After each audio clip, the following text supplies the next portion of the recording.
the Geo Archon, this is the only chance you'll get all year. Guess it's a good thing Venti brought it up earlier. Otherwise, we definitely would have missed this year's Rite of Dissension.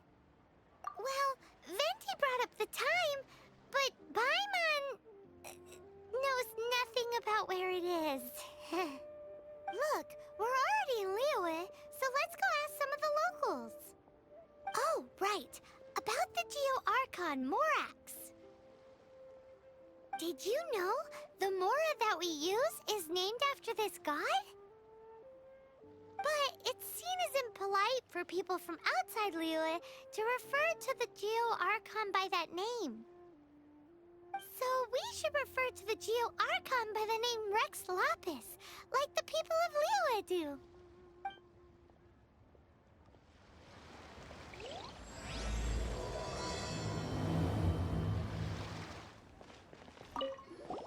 Rite of Dissension.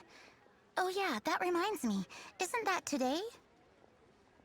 Once a year, Rex Lapis bestows upon us his divine prediction, guiding us on how to run Liyue for the coming year. Last year, it was the Yuheng of the Liyue Qixing that was given the honor of asking for the divine prediction. Ooh, Paimon knows this one. Mondstadt is to freedom as Liyue is to contracts. Liyue has a strong focus on business and trade. The Liyue Qixing, the 7 leaders of the 7 enterprises of Liyue, hold true control over Liyue. That's what foreigners always say. But true control over Liyue will always be held by Rex Lapis. The Qixing is comprised of mere mortals. Rex Lapis is a god.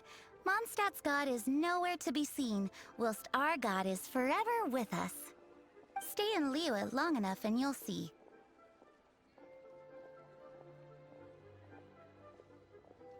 Given that you just left your godless city, it's time you experienced what it's like to be in a city whose god has walked with it through all of history.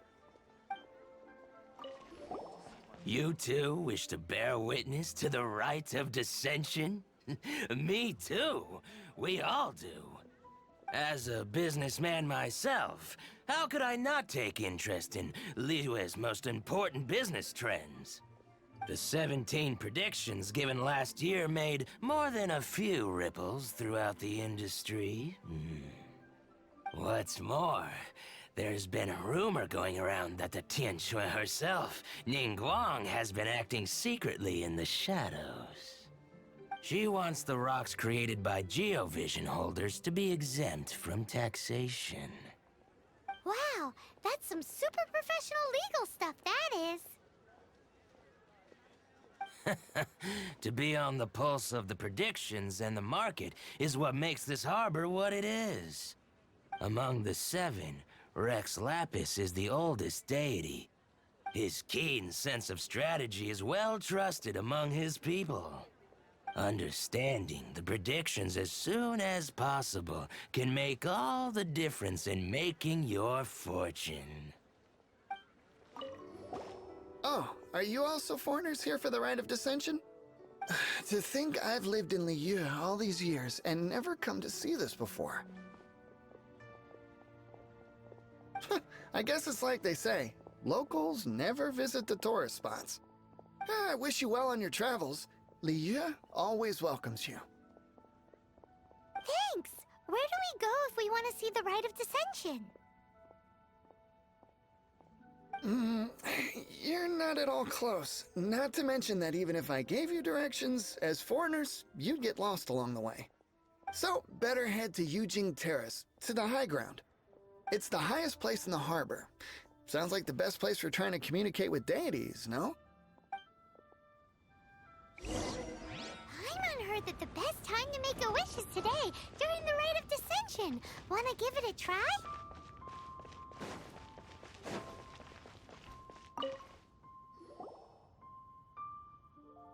Your first time in Liyue?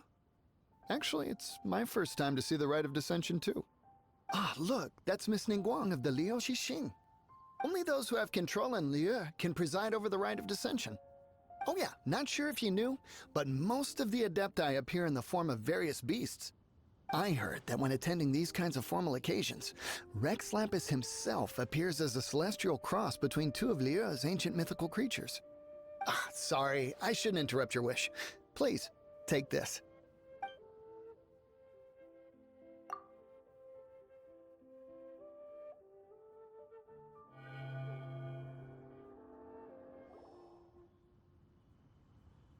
Oh, you also want a little Adepti luck too?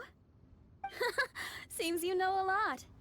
Making a wish during this time is sure to get you the blessings of both the Adepti and Rex Lapis himself. I've already made my wish, so you can take this. Great! Thanks!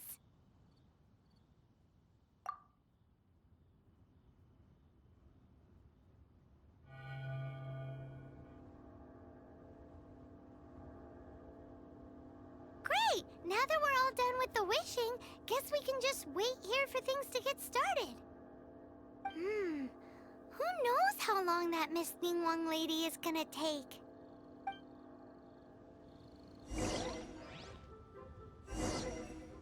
Whoa, look at all the people! We gotta get up front. We can't see squat back here.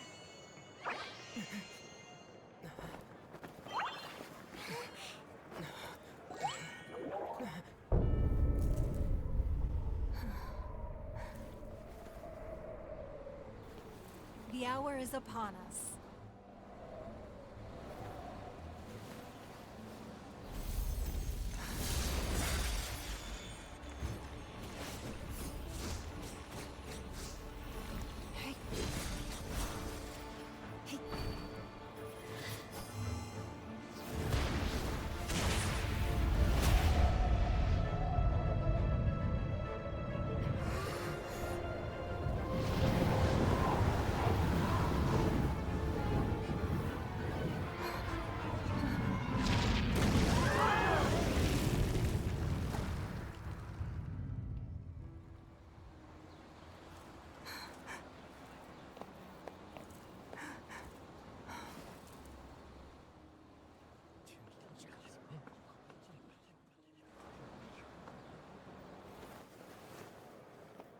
Rex Lapis has been killed. Seal the exits.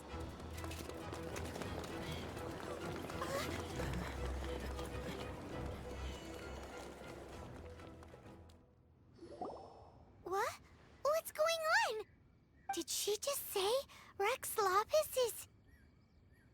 The Geo-Archon is... dead? Oh no! The Millilith! Looks like they're nabbing suspects who got too close. Paimon's freaking out! The killer is amongst us! Wait. We got close. Are we suspects? Wait, where are you going?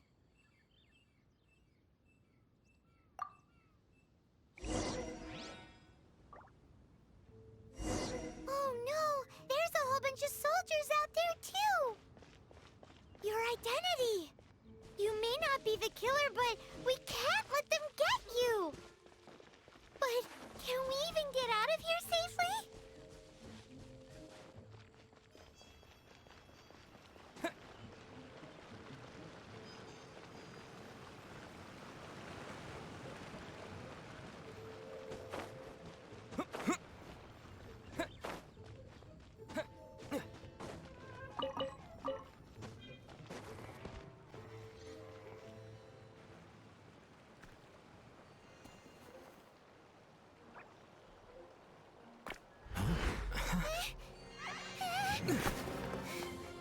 They're here!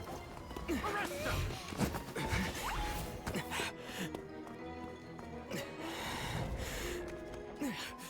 There's nowhere to run. Hey, buddy. Hold still.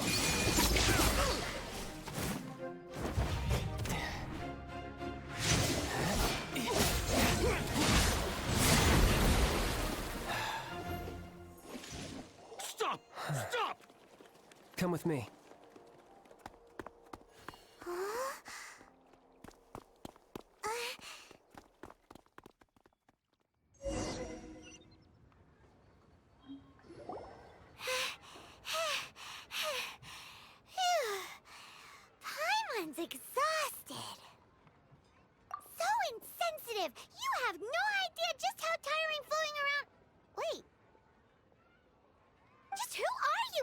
exactly? Call me child. Child? What, so we're supposed to dote on you? No, not at all. It's an alias of sorts. In Mondstadt, I don't suppose you came across a Senora by any chance. Senora? Child? You're Fatui, one of the Harbingers! Oh, no. Don't worry. I'm not looking for a fight. Senora gave you quite the bad impression, huh? Pfft, that woman. Can't say I'm a fan either. Right. Let's forget all about her, shall we? I'm here to help you. Yes, help. I'm not a bad guy. Oh, okay, perhaps I'm kind of a bad guy, but I'm not here to give you any trouble. Would it be too much to ask for you to keep the sword sheathed? I thank you for your knightly nobility. I heard of your deeds in Mondstadt, so I couldn't help but notice you during the proceedings back there. And because I had my eye on you the whole time, I know it wasn't you. Someone else was clearly behind it. But, regrettably, given I'm a Fatui envoy from Snezhnaya, there's no way I'd be trusted after something of this magnitude. The ruling Qixing of Liyue has always been overly suspicious of us. Well, can you honestly blame them? Guess I shouldn't try to deny that. Okay, sure. Maintaining a distance between strangers is probably a good idea. Either way, I'm already used to it at this stage. But right now, if you want to clear yourselves of any suspicion, you need to get yourselves to Northland Bank. Staying here isn't an option. As the old Liyue saying goes, the walls have ears.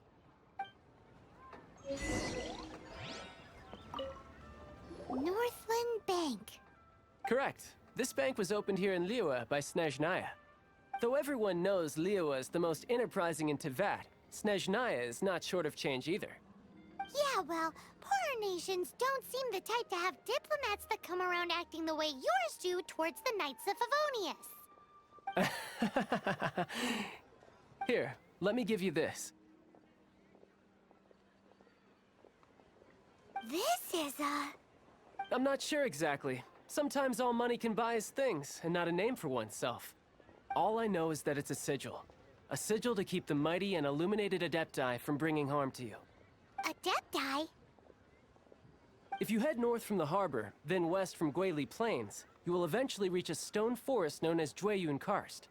The people of Liyue believe it to be the abode of the Adepti. Legend or not, they believe it. As such, offerings to the Adepti are made at its borders. Nobody dares venture in. But I have no need for believing, not when I know for a fact that the Adepti truly exist. Hate to admit it, but your Fatui intel seems all right. But why would we go looking for Adepti anyway? Oh, my little friend. There are plenty of reasons mortals seek the blessings of Adepti. Money, health, love. But you will go for justice. Justice? The Qixing will already have dispatched the Millilith. They'll be seeking out the assassin from amongst the onlookers. But how could a mere mortal kill a god that can sweep aside entire armies? Rex Lapis never gave up his power as a god. This level of crude response is beyond what is called for. How suspicious. Or to hide something else. Hard to say. Even now, the Northland Bank wouldn't be able to hold the Millilith off for long. But the Adepti can clear you of any wrongdoing. Liyue was founded by the Geo-Archon and the Adepti. Of course, it was built by force. Look for them, and be faster than the Qixing's messengers, so you may give your version of events first. If there is anyone that can help you in Liyue now, it can only be the mighty and illuminated Adepti.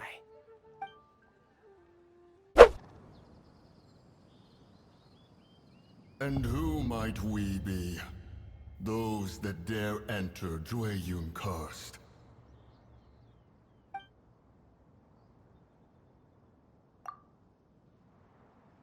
A sigil of permission. Many a season has passed since one was last in the presence of such an item.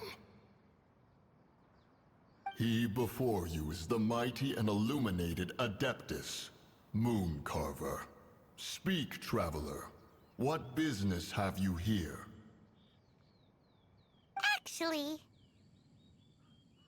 It's the assassin! They dared to flee here to Jueyun Karst. Sir, we've already stepped too far into Jueyun Karst ourselves. There's no choice. Apprehending the assassin is top priority. We must press on. Disturbing our borders. See them gone. One will not have interruption.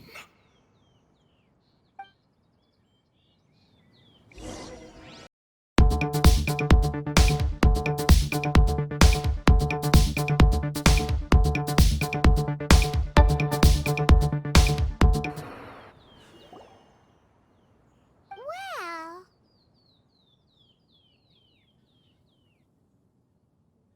Preposterous. Preposterous!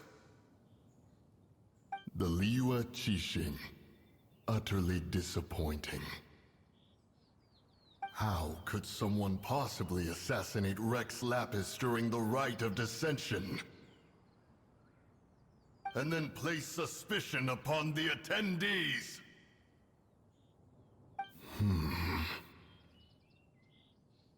Traveler, of the unjust accusations placed upon you, one has become aware.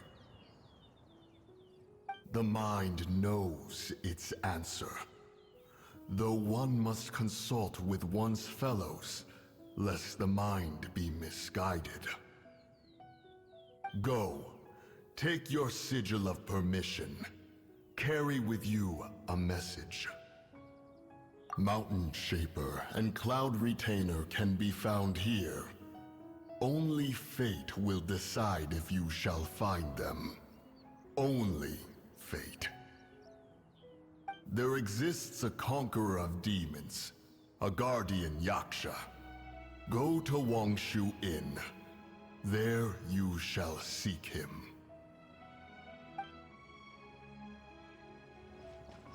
hey, who put this table here? They've even set it ready for dinner. There's a wine jug and everything. Ooh, they even have the guests' names carved into the seats. Here sits Retainer. Here sits Guizhong. Here sits Rex. Maybe Rex is short for Rex Lapis. But Paimon has no idea about Guizhong. As for Retainer... That's it! When Mooncarver was going through the names of his Adepti buddies, he said there was one called Cloud Retainer. So this must be where Cloud Retainer and the other Adepti have their dinner parties. How about we cook up some extra special dishes for the Adepti? We're sure to get Cloud Retainer's attention that way. But what do Adepti even eat anyway? Paimon has no idea. People must make offerings here all the time. Guess all we can do is look around the area for any leftovers. Maybe that'll give us some ideas. Do you think maybe it's at all possible that the Adepti might like to try some sticky honey roast?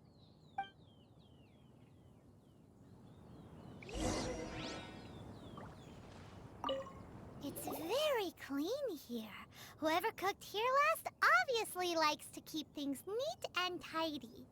Paimon bets they were making an offering to the Adepti.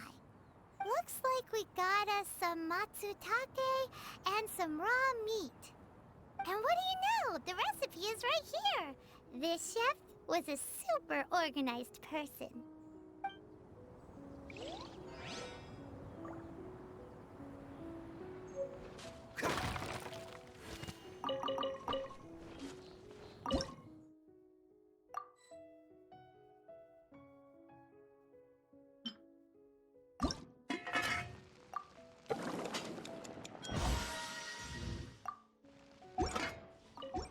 Someone has definitely cooked here before.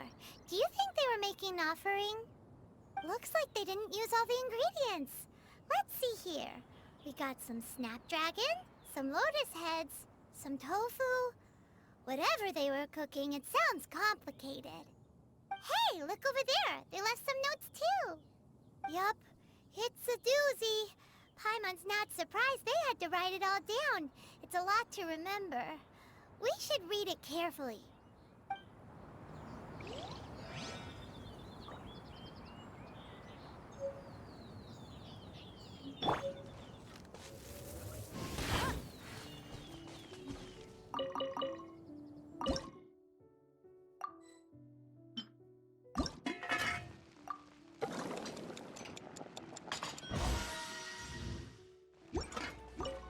Whoa, the ground is covered in flour. What a messy chef. Seems there's meat in this pot, but Paimon can't tell which kind. Do you think whoever cooked this made it as an offering to the Adepti? Paimon can't quite imagine an offering made of flour and meat. Huh? Our messy chef dropped a piece of paper on the floor. Ew, and there's a huge footprint on it too. But footprint aside, maybe it has something to do with this mystery dish.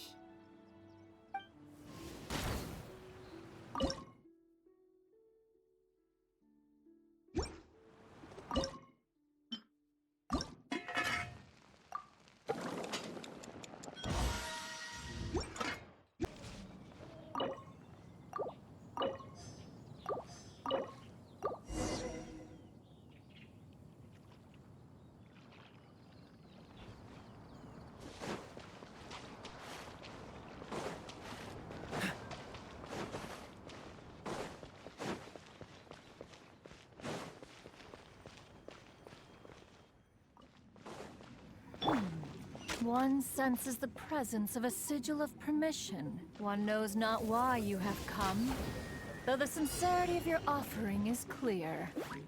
Hence, you shall be granted an opportunity. Find your way from mine abode, and you shall receive an audience with the adepts whom you seek.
One is most impressed.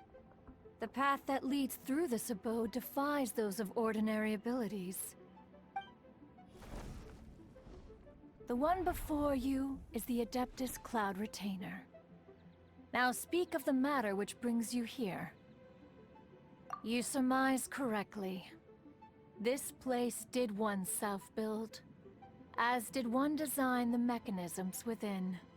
In fact, even Gui Zhong and Rex Lapis themselves found one's technological accomplishments to be worthy of commendation. This place is huge, and there are so many mechanisms. Do you really have this whole place to yourself? What's it even for? Did you build it as your private mechanism workshop or something? It's just like the stories say. The Adepti leave the human world, find somewhere to go be a hermit, and then they research and invent all these amazing things. One is simply not partial to the tedium of social interaction, and wished to find some peace and quiet. Find it one did. Shortly after which, you arrived bearing your sigil of permission. But enough. State the matter which brings you here at once. You have disturbed the tranquility of this place for long enough. Rex Lapis. Assassinated? How can this be? Such a heinous crime! Who would dare? The notion is so preposterous as to be unbelievable. One shall have to verify the truth of the matter independently. Perhaps one shall quash Liyue first, then convene with the other Adepti.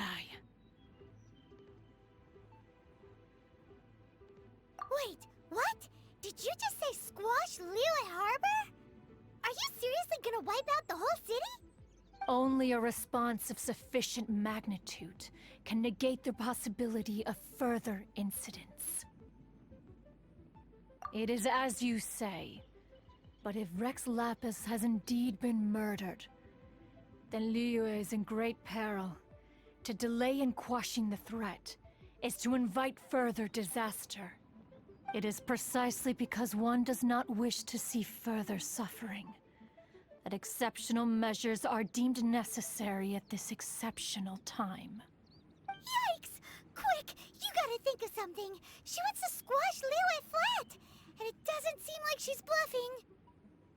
Exactly what Paimon was gonna say. We made all that delicious food and gave every last bit of it to you. We were hoping you might help Liyue out, not wipe Liyue out. Or at least let's, discuss it first. Can't hurt for you to get a second opinion. Contract? A cruel irony that you should appeal to the notion after the merciless murder of the god of contracts himself. The people of Liyue seem quite content to dispense with their contracts. They are quite adept at taking that which is composed of black and white and turning it gray. Nevertheless, since you come here in the name of contracts, far be it from one to abandon one's own contractual obligations. Least of all when you come bearing a sigil of permission. Rex Lapis infused these sigils with adeptal power when he first cast them. That power once aided humans in battle. Most of the sigil's power has long since worn off. It is but a keepsake now. This keepsake cannot be taken as proof of your trustworthiness. One must investigate the claims that you make independently. This, no doubt, is Mooncarver's very reason for summoning us. Your audience with the Adeptus before you is now concluded. Leave at once, and...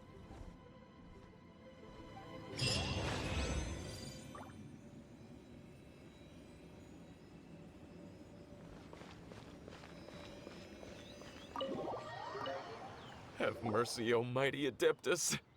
I beg you, show mercy upon me and my brother. Spare our lives. Who are you? What's going on?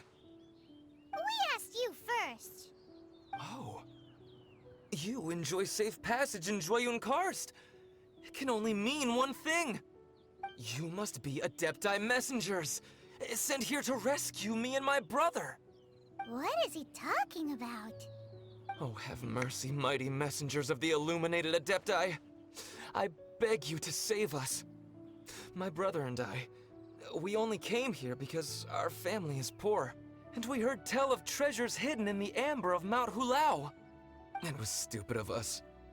But All we wanted to do was find enough treasure to sell and support our family. We followed the path up the mountain, but suddenly, the amber, it swallowed up my brother Li Dang. I ran away and made it this far before it dawned on me. We were trespassers in the abode of the Adepti, and this was our punishment. I had no idea how to rescue my brother, so I just started praying for the Adepti to have mercy, right here on the spot. And now, at long last, 2 messengers come to my aid. What? We're not Adepti messengers. We just want to find the Adepti like everyone else. No, you must be messengers. You have to be. I have no idea which amber trapped him. Please, you have to rescue him. I beg you, show me some Adepti mercy. Thank you, thank you. Oh, mighty messengers of the illuminated Adepti. I promise that we will never be so foolish again.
What happened?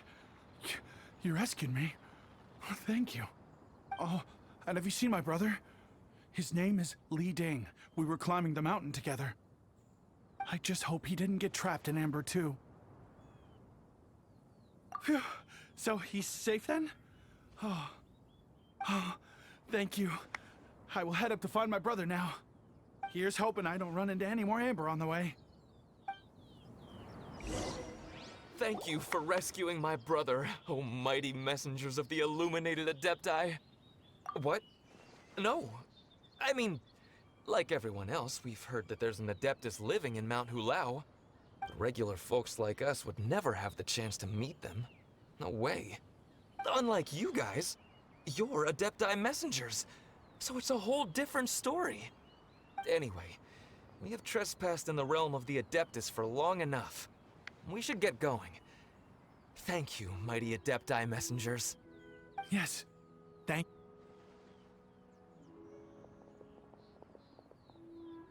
Boy, it'd be super helpful if we actually were Adepti messengers. Cause it seems like this Adeptus has got a real temper problem. But it's not like we've done anything wrong, so... Who dares trespass on my mountain?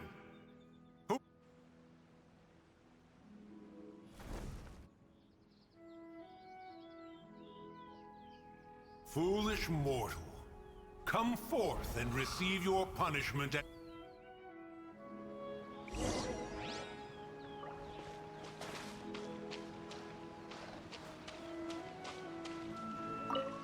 You intrude upon the sanctity of Mount Hulao. You destroy the amber of my mountain. And you free a thief whose freedom is not yours to give. The thief's ignorance was an affront to the Adepti, but your actions are an abomination of the highest order. Wait! We can explain! A sigil of permission.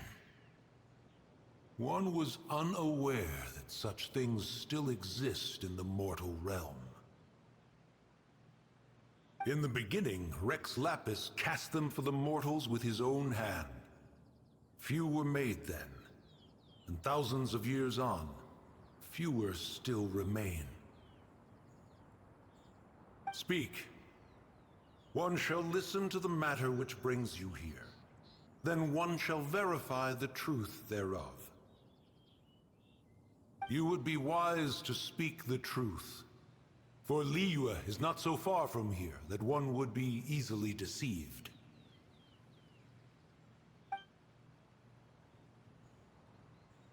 Rex Lapis, assassinated?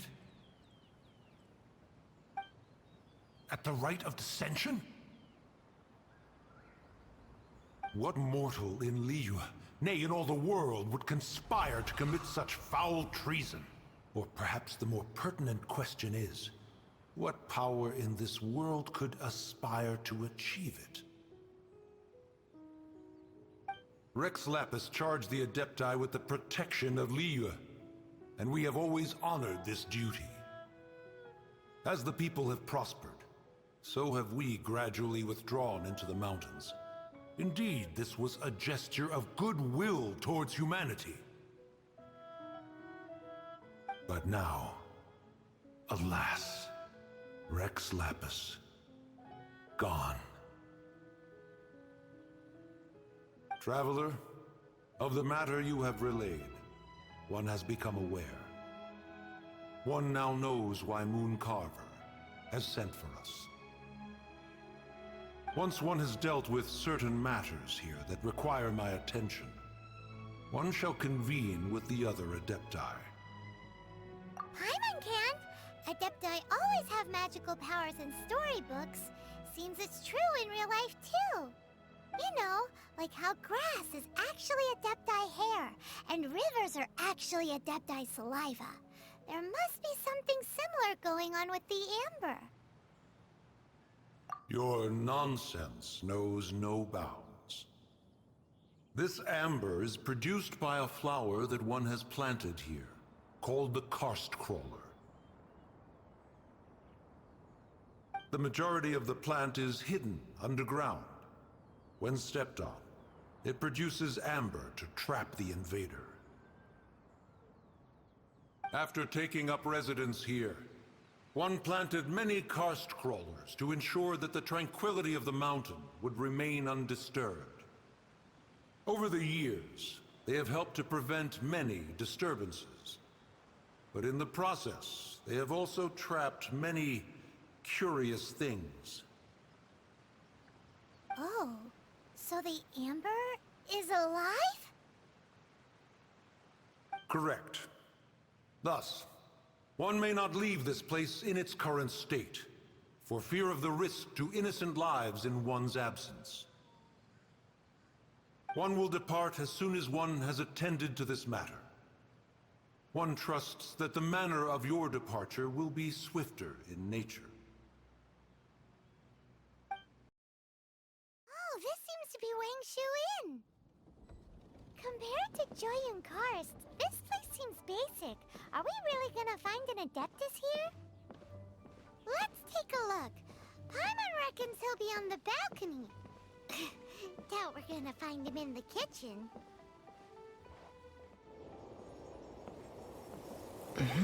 Oh, he's not here?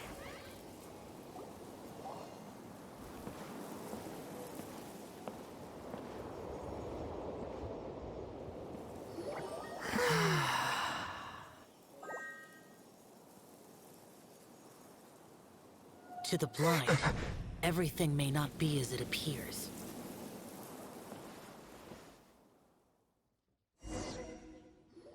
A sigil of permission? You came prepared. Though this only prevents me from hurting you myself, doesn't stop you from getting hurt in other ways. Paimon doesn't get it. Too much contact with our world is breaking the rules.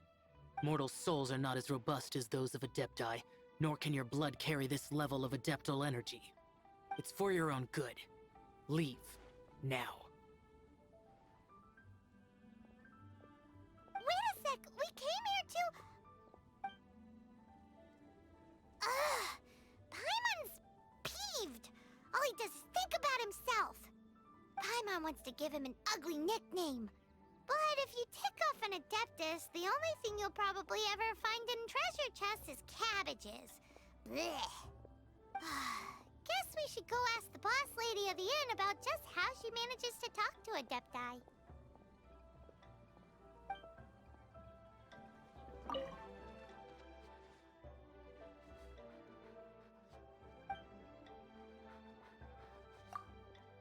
Oh, you've already met Xiao. Not bad. Not often he's in a good enough mood to agree to see people. That's his good mood? Oh yes. The Adepti are very hard to come by. Many people go their whole lives praying to them, never once actually getting to see one. When the Geo Archon built Liyue, he borrowed power from the Adepti. But most of them only know how to protect Liyue by fighting. So for many millennia, it has instead been humans who have led Liyue.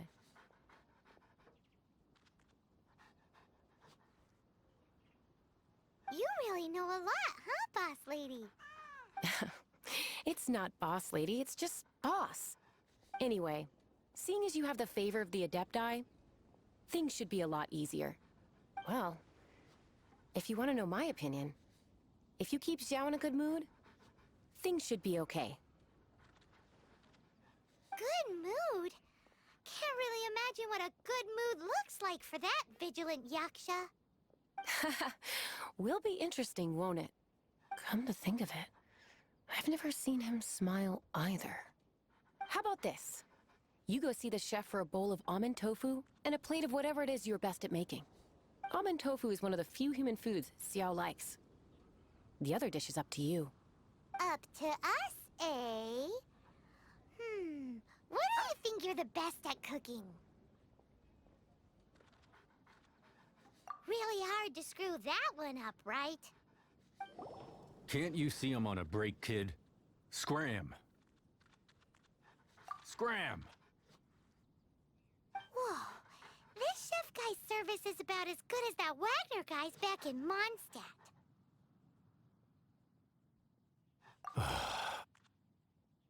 I see. If it's for the boss, then guess I don't have a choice now, do I? But my heart's not really in it right now. Not enough to make a dessert as painstaking as almond tofu. And why is that? A fencer's hand must be steady. So too must the hand of a chef. But my hands, they're not steady. Because, a traveler once told me that this inn is haunted. And then just now, in the kitchen, I saw something. Something not right. This chef looks so intimidating, but speak of ghosts and he becomes weak. I keep thinking, even Wangshu Inn isn't safe. I can't keep a steady hand for something like almond tofu. All right, in the name of high-quality almond tofu, we need to go check this kitchen out. Doesn't seem to be anything.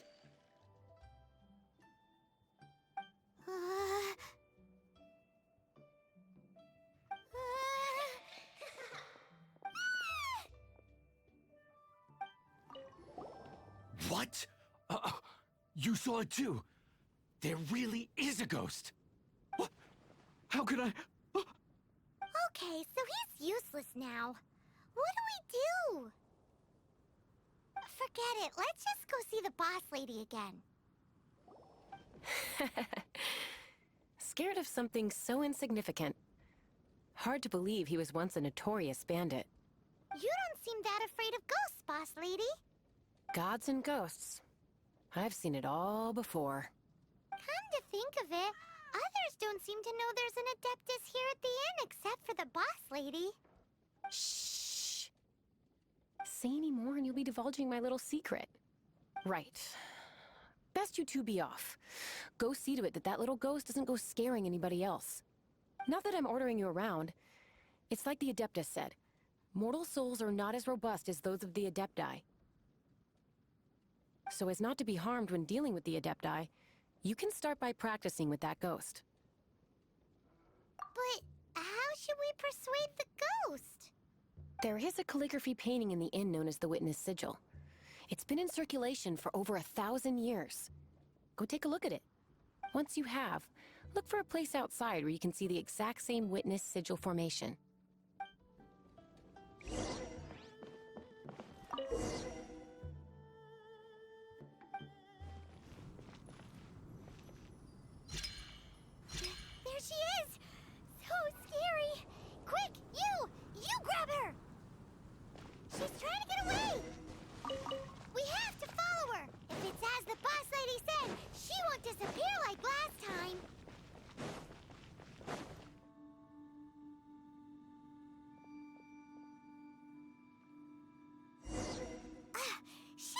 going to give up!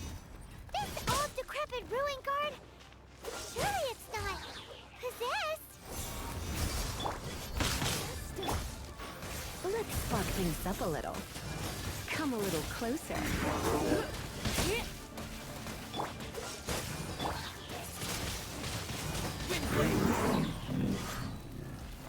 Silly churl, Billy churl. Finally caught you. Paimon's pooped. Silly Billy, Hilly churl. Haunting things isn't nice. Little girl, are you listening? Chilly churl, frilly churl. Now listen here, young lady. Oh. Okay. Dusky Ming won't tease the travelers at the inn anymore. Next time, you can come play with Dusky Ming. If you don't come and play, Dusky Ming will come find you. What? You really got the ghost to promise to stop haunting the inn? Wow. You really are something. I am in your debt. Please, wait a moment. I'll make you the smoothest, silkiest bowl of almond tofu. Haha, my hands are steadier than ever now that she's gone.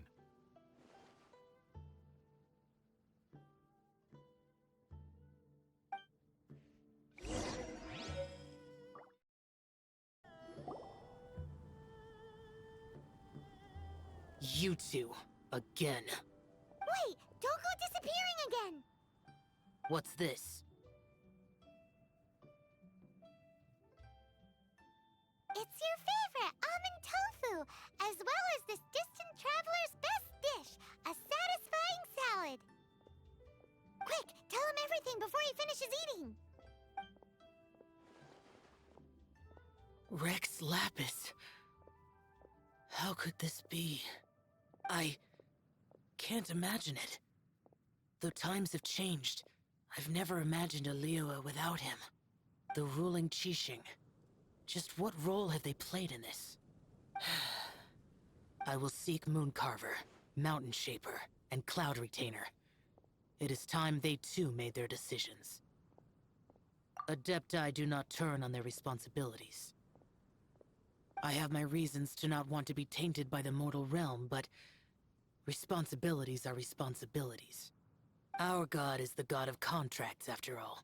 Wait! Paimon still has one last question. That Dusky Ming, she's... When conquering demons, on occasion, you can come across spirits who have never hurt anyone, yet are also not yet able to be moved on. So I asked the innkeeper and the boss if they could keep her here for a time. So really, Wangshuin was looking after her. Really keeping a wide range of business going, huh? You finally returned. How was your journey to Jueyun Karst? I see. Huh. Mooncarver, Mountain Shaper, Cloud Retainer, Conqueror of Demons. Some of these names have never come up in the intel the Fatui gets hold of. As a returning gift, I too have information for you. Regarding the Archon's passing, the Liyue Qixing's response really has given me food for thought. They've announced that, as the true killer has not yet been found, they are not allowing anyone to pay their respects to the Exuvia. They've even gone so far as to try and cut off information. But with the right of dissension and all, even the Qixing isn't able to keep a lid on things. Exuvia? It's common knowledge in Liyue that Rex Lapis is also an Adeptus. The Geo-Archon is also the god of contracts, and is also known as the Exuvia, prime of the Adepti. The mighty and illuminated Adepti of today all signed contracts to protect Liyue way back then. Guess that explains explains why they're all so focused on Liyue's well-being. Naturally, they both have the responsibility and the aptitude for the job. If the ruling Qixing became unable to perform their duty properly, the Adepti have the right to take corrective action. The Geo-Archon's spirit has risen, so why would the Qixing hide his vessel? Truly suspicious. Oh, right! He's the whole reason we came here! If the Liyue Qixing has locked up Exuvia and won't let anyone near, then our quest to find the Seven is already over. Oh? You're trying to find the Seven? And just why might that be, pray tell? Nice answer. A knight that gets duped by the Fatui would really be no knight at all now, would they? But I can help you with that too, you know. Really? Give me some time. Time to find someone. Someone who can help you break through this stalemate. Truly fascinating. The harder they try to silence the situation, the greater the chaos that erupts. If you want to be around to see it all come crashing down, best you stay alive until we next meet, yes? Welcome, friend of child, and congratulations on the first day of your illustrious career with the Fatui. You sound remarkably sure of yourself. Remember, we are mere mortals. Our ideas are fluid like water. Only the Tsaritsa truly has a will as solid as the permafrost. But back to the matter at hand. Child tells me that he has upheld his end of your agreement. What agreement? Oh, the thing about him helping us find a guy? Correct. Child promised he would find someone to break the stalemate. And the Harbingers do not break their promises lightly. Ah, where is that guy anyway? Child is currently at Lioli Pavilion. Oh, Paimon knows this one! There are two styles of cooking in Liyue, known as Li style and Yue style. They have been competing for centuries, but neither has emerged as the clear winner. The flagship restaurant of the Li style is the Lioli Pavilion.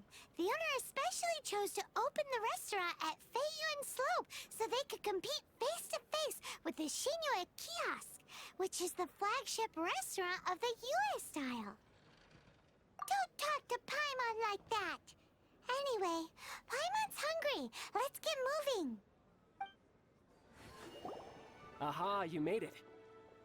As promised, I have found someone who can help you. Someone who can solve the mystery of why the Liyue Qixing would hide the Geo-Archon's vessel. So, where is he? In Lioli Pavilion? He certainly is. Come, I'll introduce you. I took the liberty of setting up a business dinner, as per the Liyue custom.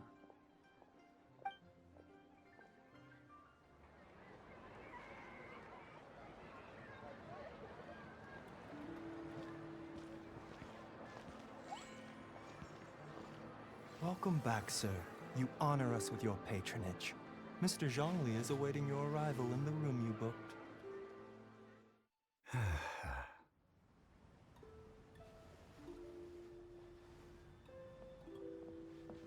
Hi.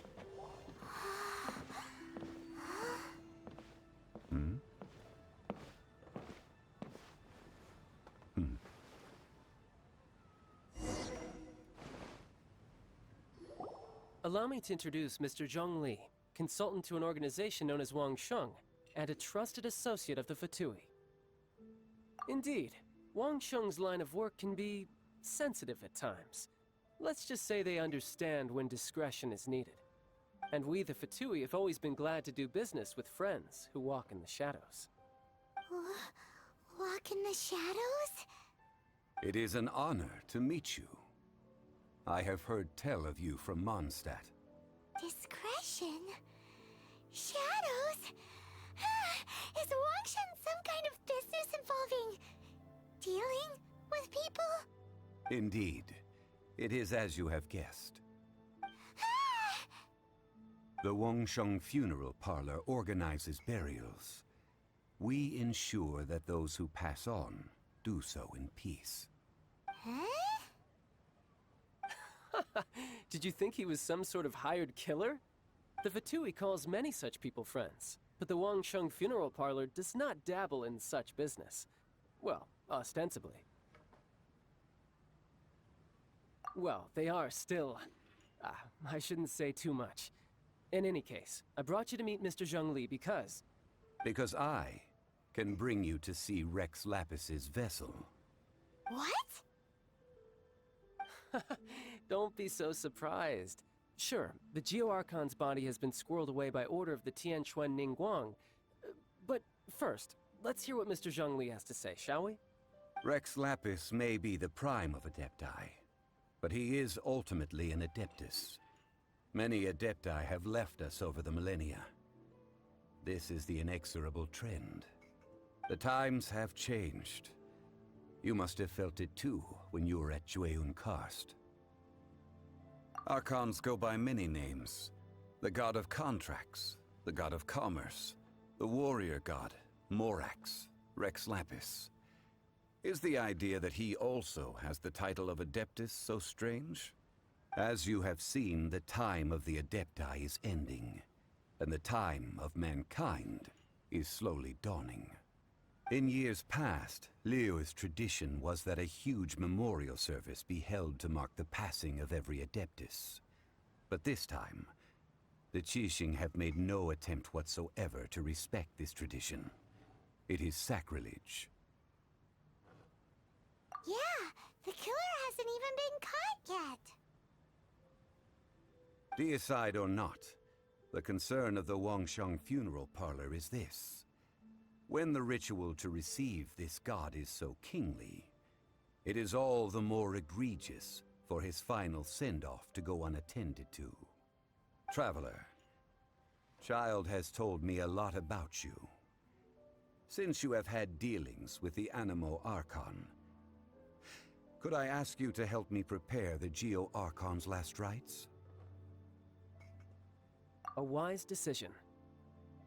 The Tianquan Ningguang has forbidden anyone from accessing Rex Lapis's vessel, which of course you would need to access if you were to achieve your goal of meeting all of the seven. Precisely. Only by participating in the rite of parting will you be able to see the form of Rex Lapis again. If we are agreed, come with me. We will speak of the details as we walk.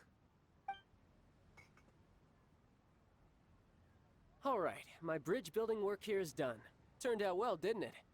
You can go if you want to. Don't worry about me.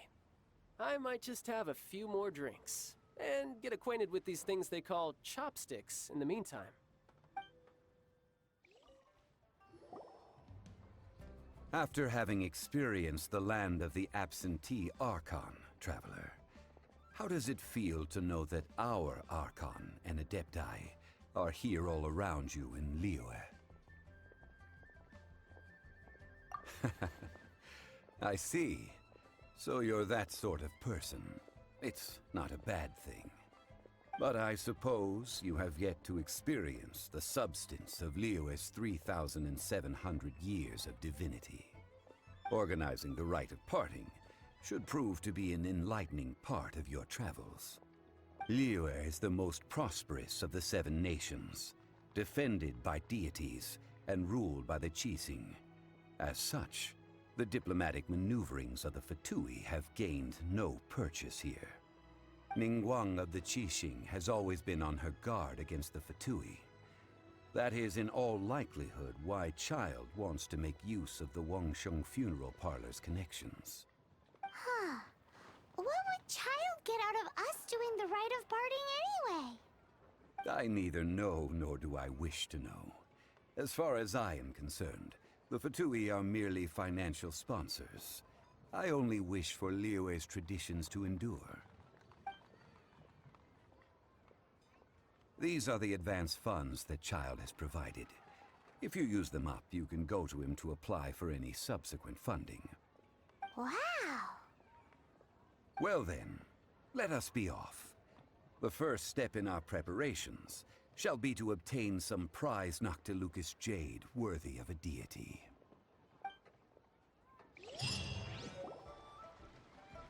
Welcome to the Jade Mystery, my good friends. Would you like to try your luck betting on Jade? This could be your lucky day. It's cheap and it's fun, and who knows, you just might strike it rich. Betting? No, we're here for... what was it again? Noctilucous jade, of radiant grade at the very least. Radiant grade, Noctilucous Jade? I see. You're not a tourist. My apologies. I have some here for your perusal. What do you think? The Jade Mystery is an old name in the jade business. Just look at that wonderful quality. Rex Lapis doesn't often bless us with such finery.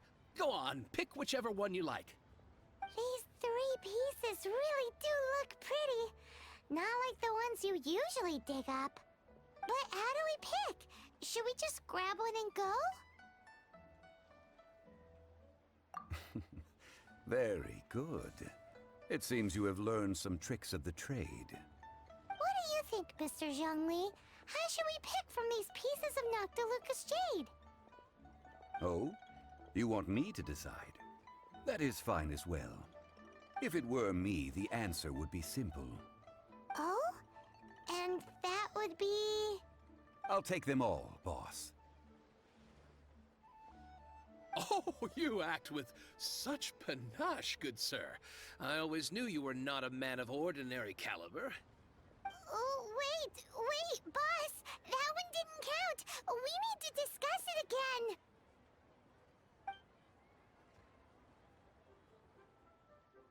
Hey! If we only need one for the ritual, are we... Oh, Mora. It is as you say. I suppose I overlooked this particular aspect of the transaction. Huh? How do you not think about Mora when buying things? If one must always consider Mora before acting, then in all things one is bound by Mora. What? All Mora is currency, but not all currency is Mora. What? Is this how the rich live?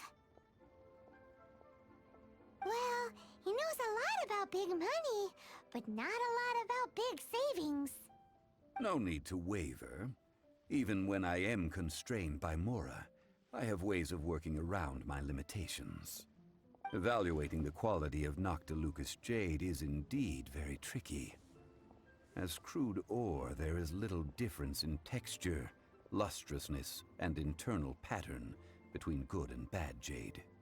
Only after the item made using Noctilucous jade has taken shape will you be able to see whether it is up to par or not.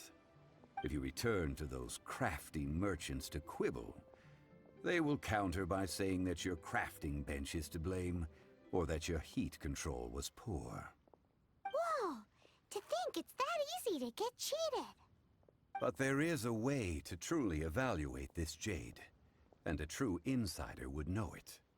A fool sees the pointer and misses the moon. What does that mean? If you point at the moon with your finger, a wise man knows that you are pointing at the moon, while a fool will only see the finger. The patterns, the facade, these are all the finger. Noctilucous jade is a mystical stone used to light up the darkness, and so its brightness is the important thing. It is the moon. Noctilucous jade of excellent quality would have superior pyroaffinity. In other words, the bluer and brighter the luster of the ore under high temperature, the higher its quality. I have imparted the priceless secrets of the jade trade to you. Now, all that's left is to put it into practice. Priceless, huh? Paimon's just said that we might never be able to use it again. We're back to buy some rocks, boss. But can you let us burn them first? Burn them? You can't do that, my friends. If you were to do so, what would I have to sell?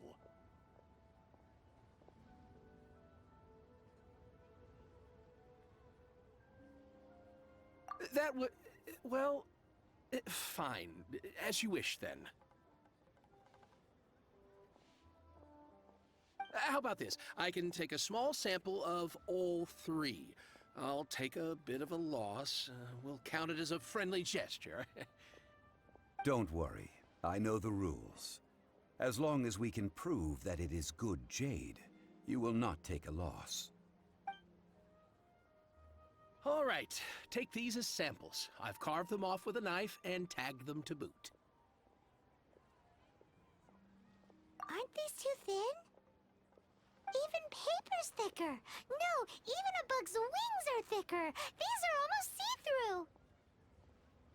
Stingy?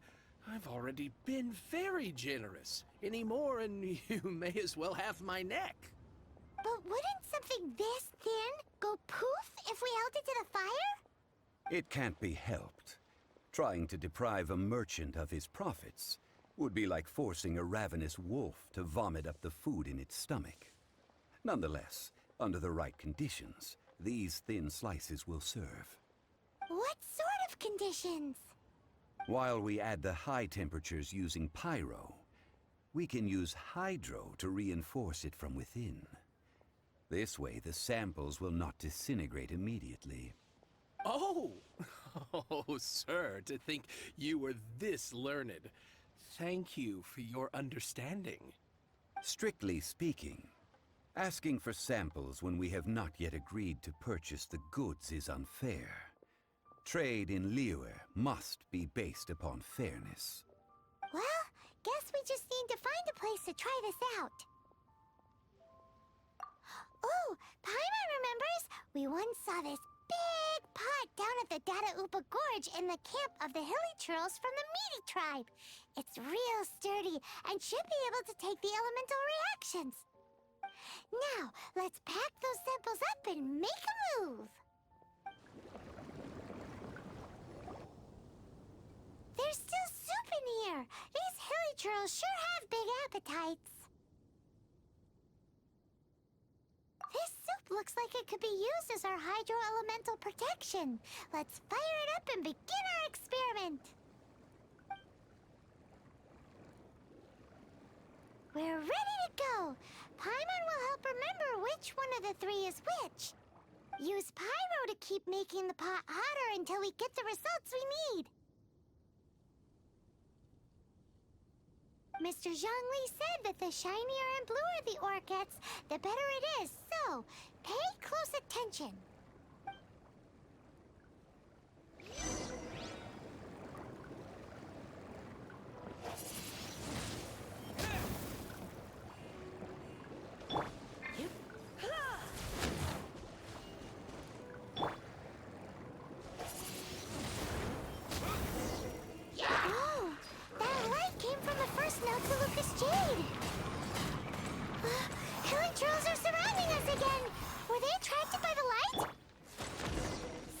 Nosy neighbors. Let's take care of them and continue again after. That light came from the second Noctilucous Jade, didn't it? More hilly churls. They don't give up, do they? Looks like they're mad that we ruined their food. Come a little closer. You're in for a little shock. Come a little closer.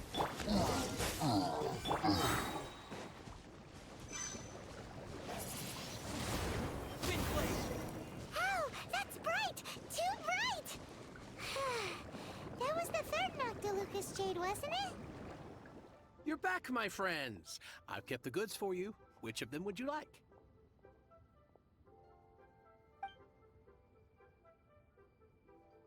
Exactly. That's the one Paimon remembers too. No problem. If you have your eye on this one, you can have it. Then we'll take a box of the third type of jade. Done. All the same, and pardon me for asking, but I'm curious. Whatever do you need this much top-quality Noctilucous jade for? I suppose it would not hurt to tell you. We need them to make implements for the rite of parting. Parting? Oh, dear. I'd heard the rumors, but had given much thought to them. This means that Rex Lapis really is... Oh, it's hard to believe. Even though the Jade Mystery has been in decline, we have always been under his protection. It is said that when our Lord lost his way while going incognito in the city 200 years ago, it was a spoon from the Jade Mystery that he had used to sample the local delights. Alas, alas, all things must pass. Well, if this is to be used to say farewell to Rex Lapis, then I shall sell this to you at half the price. Are you sure? You didn't want to even give us an inch before. If not for our Lord's protection, this city wouldn't exist as it does now. No proprietor could earn money off such a thing.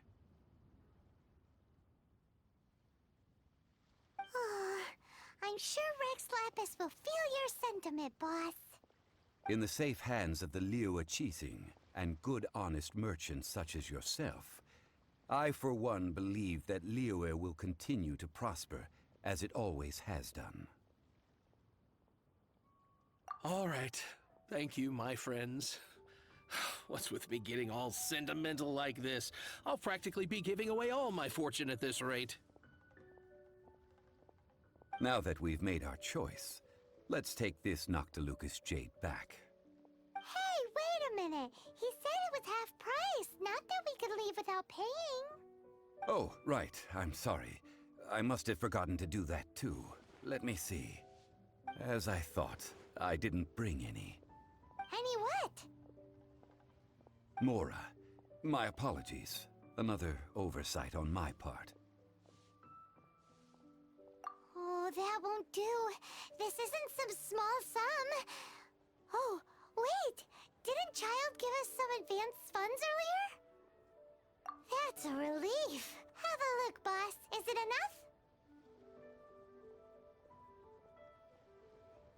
It's fine. Just enough for half price. Though, to be honest, it'd be all right even if the sum wasn't quite enough. Well, it's settled then. Let's take this jade to Yujing Terrace. That's where we plan to hold the rite. Look at you bossing everyone around. You didn't cough up a single Mora. It seems that we must. I will keep that in mind. Thanks, both of you. We can leave the jade here. I have already called for a jewelsmith to shape them into the implements that we will need. Ah, yes. I have yet to go and see Child. So, as for the jewelsmith's remuneration... Guess we can't do anything else. Also, is this where we're doing the rite of parting? Yes. I have already rented this location, and have begun making preparations for the rite. That's right. The Liyue Qixing have acquiesced to using the same location. But when something this big happened here, should suspects like us really be at the crime scene? We might get caught by the Millilith. Although with that said, since we got back from Dwayne Karst, none of those pesky Millilith soldiers have come chasing after us. Wonder what that's about. Also, the, Rex Lapis vessel... Traditionally, we call it the Exuvia. Ah, right! That's what it was called. You seem to know everything, Mr. Zhongli. So, was this Exuvia hidden away by the Qixing? I mean, we haven't even figured out who the murderer is. One must think that they already have someone in mind. Or perhaps they already know. Surely they must have found all the evidence that there is to find here. These things are for the authorities in Yujing Terrace to consider. Trying to help would probably only add to their troubles. Before the rite is conducted, the exuvia will be kept temporarily in the Golden House. Golden House? The only mint in Liyue, which is to say the only mint in Teyvat. All the mora that flows throughout the world is minted there. Wow! Oh, no! Paimon wasn't thinking about anything bad. Paimon thinks it suits Morax. But why do you know this, Mr. Zhongli? Since the rite of parting has the approval of the Qixing, it is a semi-official event. As such, there is already some limited information available. Perhaps each has their motives. But this is the capital of commerce. A little exploitation once in a while is not unacceptable. In Liyue, where the god of contracts reigns, only contracts may not be betrayed. I, for one, have no issue with little maneuvers outside their remit. Well then, we should go and prepare the perfumes used in the rite. Perfumes? Where'll we get those? Do we buy them? No. Perfumes used to honor the gods must be freshly decocted. The quality of the silk flowers we require is also special. Silk flower petals contain a fibrous material of good quality, often used in brocade making. Its scent, however, is most elegant, and is especially suited for solemn events, like giving offerings to gods and adepti. It's time for Zhongli's lectures on high society again. We shall not speak of the details right now. Follow me. We shall go to the merchants to purchase our ingredients. Hey, boss, do you sell silk flowers here? Silk flowers? We certainly do. Which kind would you like? Which kind? The good kind? The best kind? Remind Paimon what kinds there are again? Ugh, you ignorant shoppers. Always coming in here with your stupid questions. Golden House Maiden, Valley Weaver, and Fate's Yearning. One of each to start with, if you don't mind. My goodness, this gentleman is quite the connoisseur. You two must be his servants. Please refrain from any further attempts to contribute. Now then, please peruse at your leisure. Do let me know if you have any further thoughts. Silk flowers exhibit different properties based on how their environmental conditions differ from their ancestral habitat. Nevertheless, these are fine specimens, excellently preserved. Just look at the abundant foliage here, and these stamens, glamorous as a maiden of the Golden House. This strain is an evergreen, and mostly grows under complex hydrological conditions. By contrast, this variety thrives in any dark, damp location, often in large clusters.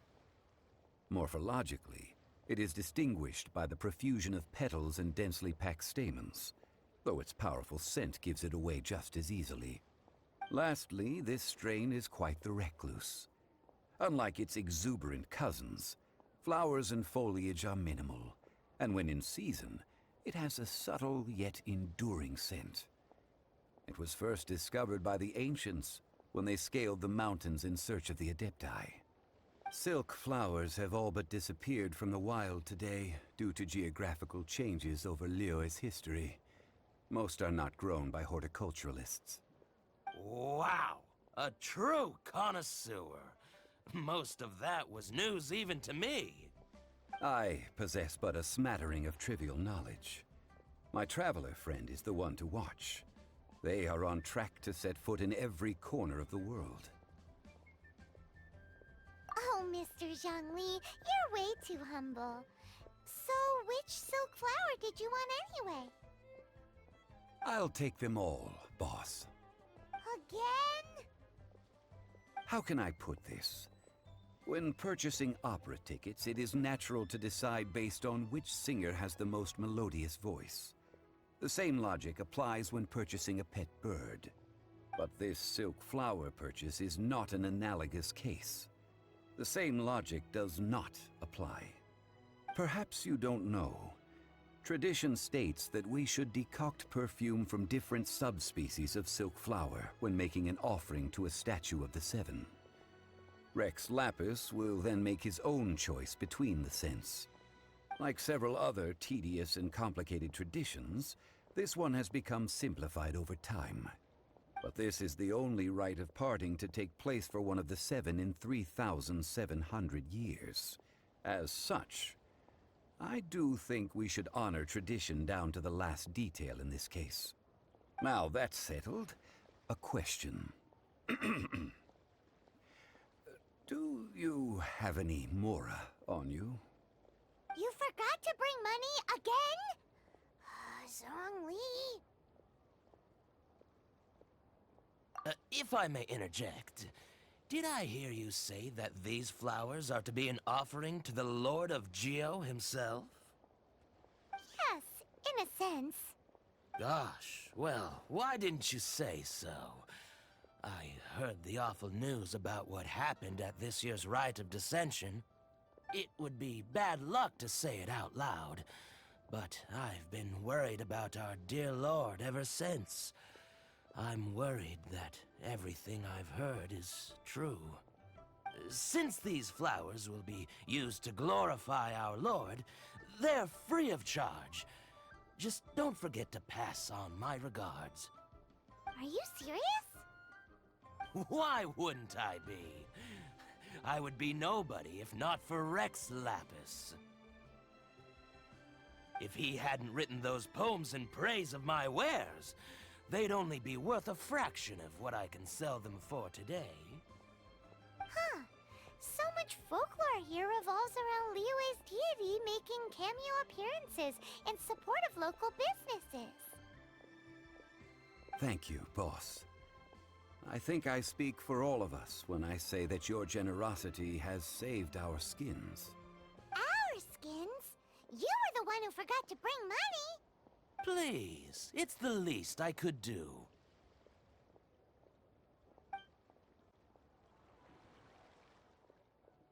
So, now that we've got the flowers, how do we make the perfume? Ideally with the help of an expert. Unfortunately, none of my acquaintances have personal experience in the art of decoction. Talk about first world problems. Hence, I need you to help by asking around in the city. Try the common folk, especially women. So this time we get to go around town looking for nice-smelling ladies to talk to? Paimon likes this job. I will wait for you near the statue of the Seven. Meet me there when the perfume is ready. Lan, we need to ask you for a favor. I stopped accepting commissions a long time ago. Sorry, you two, but you'll just have to ask another adventurer. Oh, it's not that kind of favor. It's just a teeny tiny thing. Wow. Just wow. Do I look like the kind of girl who wears perfume to you? I think you're underestimating the kind of person I am. Well, Paimon thinks you smell amazing. So come on, Lan. What's your secret if not perfume? Now that you mention it, yes, there is something. What is that scent? Oh, it must be from the Qingxin flowers I picked on the way back. I forgot I still had them with me. Aha! The truth is out. Lan's got a soft spot for wildflowers. No, they were for medicinal use only. Anyway, this is a pointless conversation. If you want to know about perfume, try talking to Qimei. The fortune teller, right? Paimon remembers she smells pretty good. Thanks, Lan. See you around. Hello. How may I help? We've come to ask you a question. Perfume? I rarely think to use it, let alone about how to make it myself. That said, some of the cosmetics I use are scented. Perhaps that's the cause of this confusion. Since I usually set up my stall by the docks, I avoid perfume like the plague. Because Celestia forbid those lusty sailors catch a whiff and come hunting for the source. That's the worst thing Paimon's heard all day. While we're on the subject, have you never heard anyone mention Yingar's homemade perfume? Yingar? Oh, as in scent of spring Yingar? Yes, that's her. Many a rich family's daughter has gotten her to make perfume for them. Apparently, her homemade product is better than anything you'll find on the market. Great! This is just the intel we need. Finally, we're getting somewhere. Well, hello. You found me at last. I've been waiting for you. What? How did you know we were coming? Oh, I heard a rumor about a couple who were snooping around town looking for a sweet-smelling lady. Actually, I was starting to worry you wouldn't find me. This is the ultimate test of my appeal, after all. Snooping around? Why are you making it out like we're bad people? What can I say? People love to talk. Maybe you ought to be more discreet in the future if you don't want word to get around. Relax. I know why you're here. You want to get your hand on my homemade perfume, don't you? What kind would you like? 3 in one go. My goodness. You have extreme tastes for someone your age. Maybe the rumors I heard were true after all. You're on the prowl and need some sweet-smelling ammunition? Is that it? Is that the best you could come up with? Even if you were genuinely offering perfume to a deity, that doesn't explain why you'd need 3 kinds. Sorry, your story just doesn't hold water. Zhongli was right. People don't remember this tradition anymore. As one of my favorite poems goes, O cherry tree, begrudge not thy blossoms as they are deflowered in the spring, for come winter, even thy sturdiest wood shall wither. That went over Paimon's head a little. In short, I'm happy to help. Traveler, you can be my assistant, but you'd better make sure I'm the only person on your mind while you're hanging around with me. So, where is a good place for making sweet, sweet perfume? You mean one mean restaurant? Good choice. Let's go. I've had a word with Chef Mao. We can start work now. Are you ready to please me?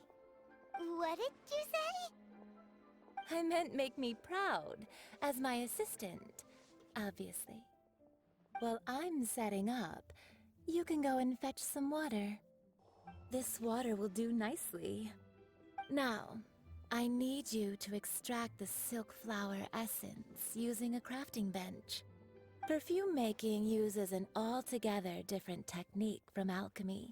Here, let me teach you. Very carefully, take hold of the mortar and pestle. Gently does it. You need to keep your wrist firm so your hand doesn't slip. Now use your strong hand to stir it with a persistent rhythm. Keep going until the juices start to come out. Ooh, you're a natural, like a fish to water. Now take these and try it out on your own using a nearby crafting bench. Don't forget to do all 3. They look visually identical during the essence extraction process, but I will put them into separate containers when the perfume is ready. Wow, this is some exquisite silk flower essence. On to the next stage, the most important one of all. The essence is placed into water and simmered over a low heat until most of the water has boiled off. You must take care to control the heat during this process. If the temperature goes too high, it will affect the scent. So please, focus on controlling the heat. This is the final step. Don't waste a drop of that essence now. We want all of it in there.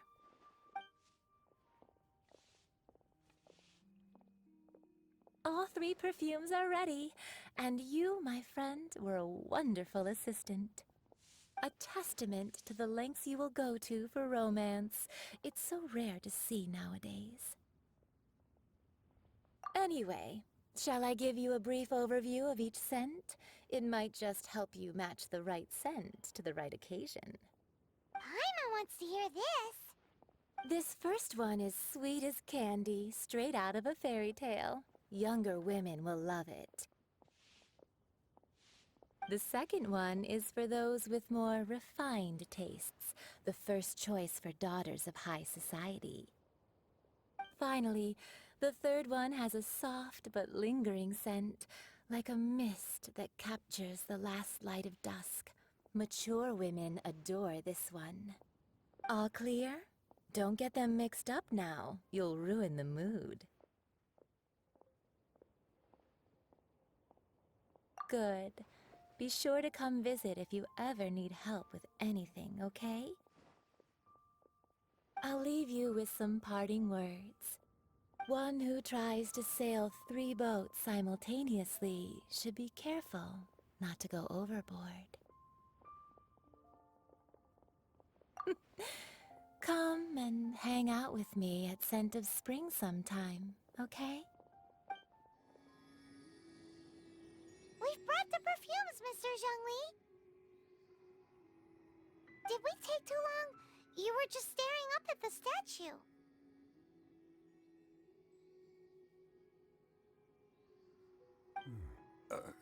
Oh, you're back.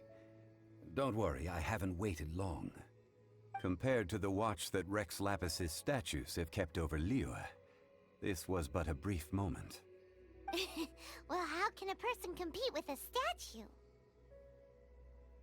That is true. Well, have you brought the perfumes?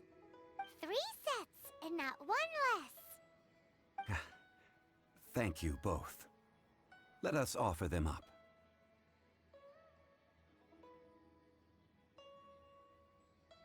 This is the first kind of perfume. Miss Yinger said that it's sweet as a dream, and it's liked by younger ladies. This is the second kind. It's got an elegant smell, and the daughters of high society love it. The third kind has a gentle but lingering fragrance. Something like the dusk mist. And it's a favorite of mature ladies. Oh, what was that? That's the one older ladies like, right? Does that mean that Rex Lapis is actually an older lady? Perhaps. Perhaps. Rex Lapis has taken on countless forms. Perhaps that really was one of them. What a shame. We only got to see the giant dragon form, and... Let's hope the Qixing can catch the real killer. We can leave that to the authorities. Let us focus on the fond farewell for Rex Lapis. So, we finished another step in our preparations. What's next? Next, I would like the 2 of you to help me borrow the cleansing bell. Cleansing bell? At present, a friend of mine named Madame Ping is the guardian of the cleansing bell. She lives near Yujing Terrace. If you ask her, she will know what to do. Sure, but aren't you going to come with us? Ah, I have certain reasons why I cannot be there in person. Please, do this for me. Man, why has he gotta be so secretive this time? Youngster, are you here to admire the flowers? But it's a shame. These glazed lilies have almost all wilted. What happened to them? Back in my day, people said that glazed lilies can read human hearts. If they heard beautiful sounds like laughter and singing, they would also bloom joyfully. But If they heard too much wild gossip or slander, they would quickly wither away. So that means these flowers feel what's happening in Liyue? Yes, the rumors of Rex Lapis's death are no small matter. They are everywhere. Some say it was a Fatui plot. Others say that the Qixing made it all up. And still others think that which lies in the deep is breaking free. This harbor is like a mountain of dry tinder. One spark, and the fire will consume us all. Well, I shall say no more. This old woman's grown too old and naggy. Did you have something to say, youngster? Ah, that old trinket. I remember it being here with me, but I've grown old. I can't quite recall where it is exactly. An old friend of mine used to wear it on his person, back when I was young. He saw me gazing at it often and gave it to me. But he told me then that if someone should come to borrow that bell, I should not be loath to part with it. It has been many years, and who knows how many times someone has come to borrow this bell. Still, though, I can't recall when it started. It's been a long time since anyone has come to borrow it. Oh, these old bones are so slow to look for things. I doubt you can wait that long. That's right, Granny. We'll follow you back home and search for it ourselves. And, we can help with chores if you have any too. All right, children. There is no need to worry. I didn't place the bell very far away. Do you live near here, Granny? Whoa, but this is Eugene Terrace. It's gotta be expensive. Oh, an old lady like me can't afford to buy a place in this city. See this ceramic teapot? My entire household is in here. How does that work? Hey, that's rude! And even if it was like that, it must be a very expensive bell, right, Granny? Oh, youngsters. I simply mean that the bell is somewhere inside this teapot, and you are quite welcome to borrow it. If you can find it.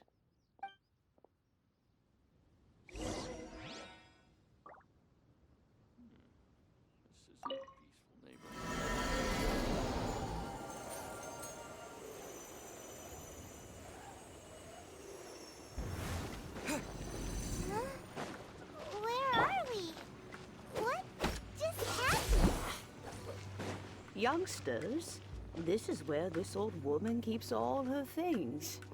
Quickly now, go fetch that bell. Whoa! That sounds like Granny's voice. So, this is her teapot? What's going on? Oh dear, so many cobwebs. It seems I really haven't cleaned it in a long while. Sorry to trouble you children. Please help an old lady clean up.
youngsters are so quick on their feet. Oh, now, let me see. All right, that'll do. Come on out now, children.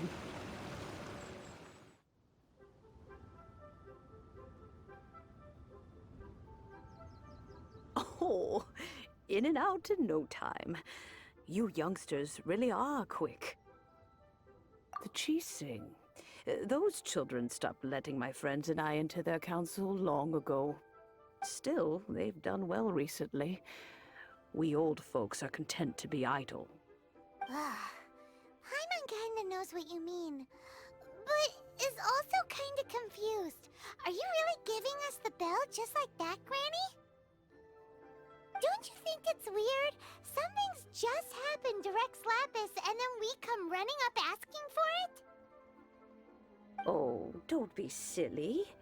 Liyue Harbor has been through a great deal in its history. In that time, it has seen the departure of countless Adepti. But no matter what, we have always performed the rite of parting first before any other matters.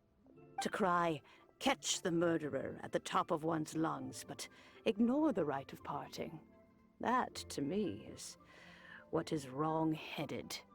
Now that you have come to borrow the bell, I guess that perhaps an old friend of mine has finally decided to take matters into their own hands. So, why would I be unwilling to lend you the bell? Oh? Well, if it came to that, they would find a certain old lady knocking at their door. We haven't met in a while anyway. It would be nice to share a drink and chat. Well, you must have things to do. Since you have the bell, you should return. Oh, and do tell the person who sent you that if they have time, they can come over for tea. I don't have much to offer, but you can always count on an old lady for a pot of tea. We will. Thanks, Granny. Indeed, this is the cleansing bell. It's in good condition. Let's place the perfume we've prepared inside.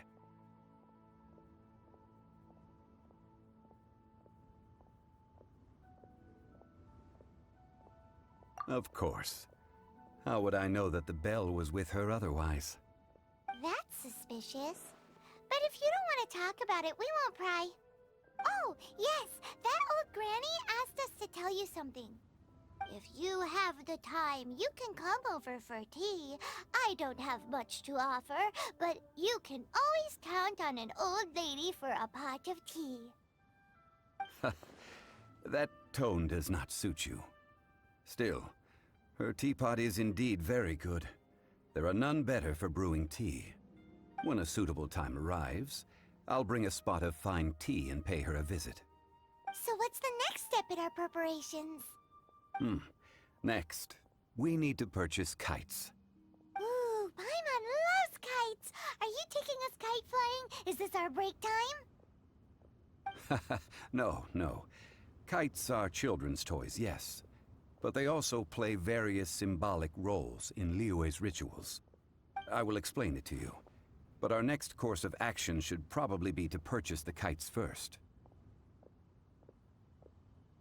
Oh, sure. Curiouser and curiouser.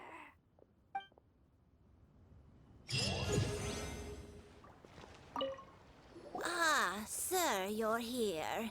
The 7 kites you asked for have been made to order. Would you like to take them now? Yes, thank you. It's rare to see customers who want to buy this type of kite nowadays. In the early days, we used to get orders from people of all walks of life. Well, this is Mr. Zhongli from the Wangsheng Funeral Parlor, so he's probably well-versed in all these walks of life. We've talked about a whole bunch of things while traveling with him. He seems to know Liyue's favorite topics, money and government, really well, but he likes talking about less useful topics instead. Well, that's because I prefer to share fun things with you. Children's toys are very fun things, that's for sure. I enjoy watching the children at play as much as anyone else, but there is more to it than that. Finely crafted toys are well loved by children, but this craft itself has been honed over thousands of years, and there is meaning behind that. I have made kites in Liyue for 40 years, and I am intimately familiar with the forms passed down from my ancestors. The meaning of these 7 kites is far from banal. Indeed. These are decorations used in the rite of parting. The 7 kites represent the 7. I took the liberty of coloring outside the lines when doing the insignia of the Animo Archon. As for the kite that honors the Geo Archon, one must follow the contract given right down to the last letter. These patterns are ancient, and you can also find them in the Golden House. Ah, Paimon's heard that name before.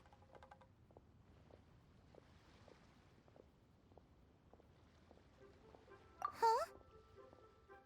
The design of this kite displays a firm grasp on the cyclicality and eternity so dear to the Electro Archon. These markings of tree and leaf pay due honor to wisdom and the passage of time. All this on a single kite. Truly astonishing. Justice flows across the surface of the waters. War rages like a flame. As does that which the Cryo Archon once... Yes. These details are masterfully done. The compliments of a learned man truly are pleasant. Well then, Granny Shan, I shall take these back with me. As for the payment... Well, allow me.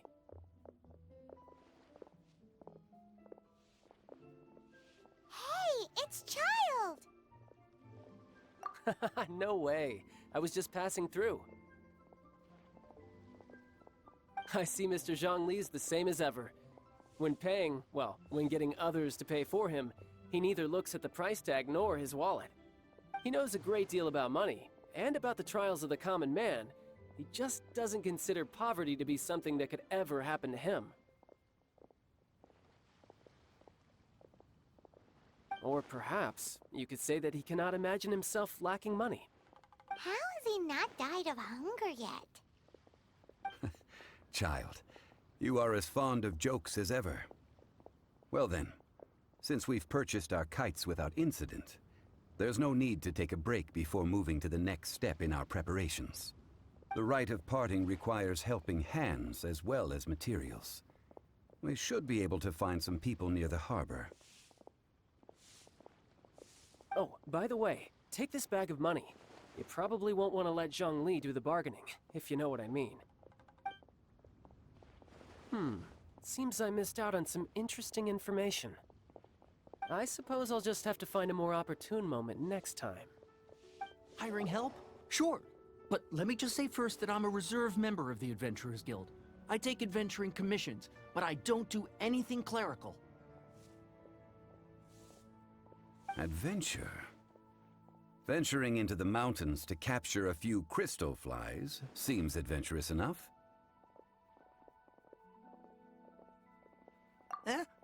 That's not hard. Almost a bit too easy for a reserve adventurer. Never mind. I'll only charge you 15,000 Mora. What say you? A most fair price.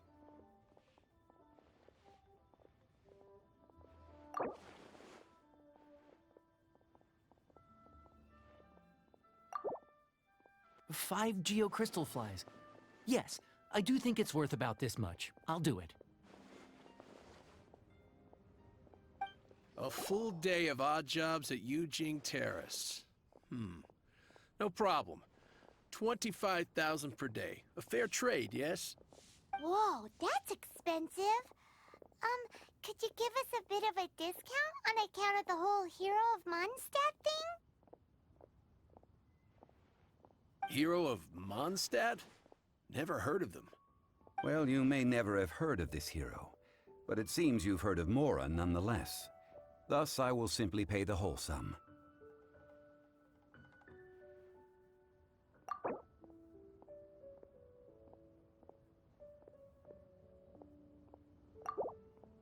This price'll do. No loss to me for a day's work. Oh, help? Sure.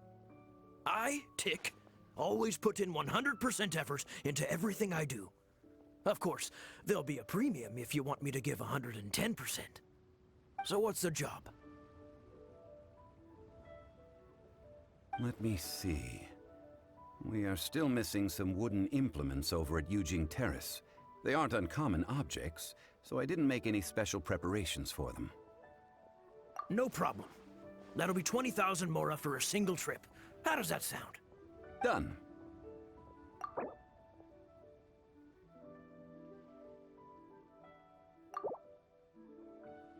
Huh? No. How about a bit more?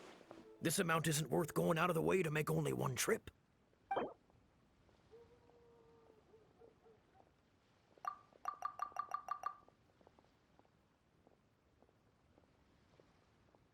Let me think. Deal. This price is reasonable. I'll hop right to it. All finished then? Splendid. Any leftover cash is yours to keep. A favor for the Fatui should never go unrewarded. You think you can buy us off with some loose change? No way! Paimon demands to know when the next payment is coming! Well, how does this sound? You give me the information I need, and maybe I'll leave the Northland Bank's vaults open and unattended for half an hour. What info do you need? Huh. Does that mean you know what he's after? Yikes! You're right! Signora! You both need to calm down. I don't know what's gotten into you. Just what is this about? The atmosphere got so tense all of a sudden.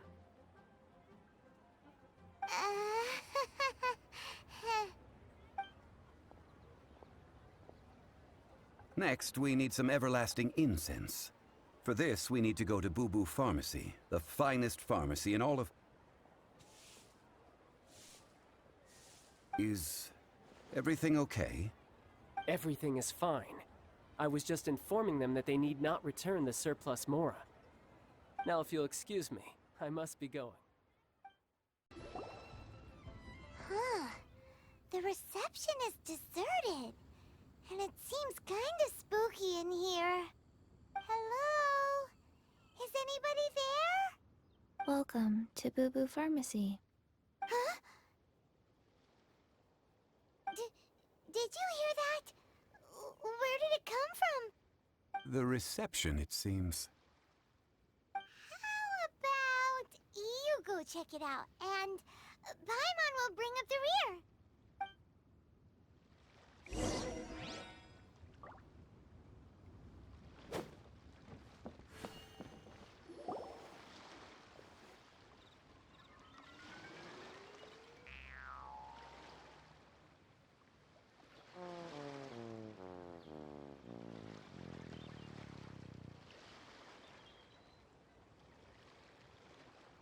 Oh, there you are.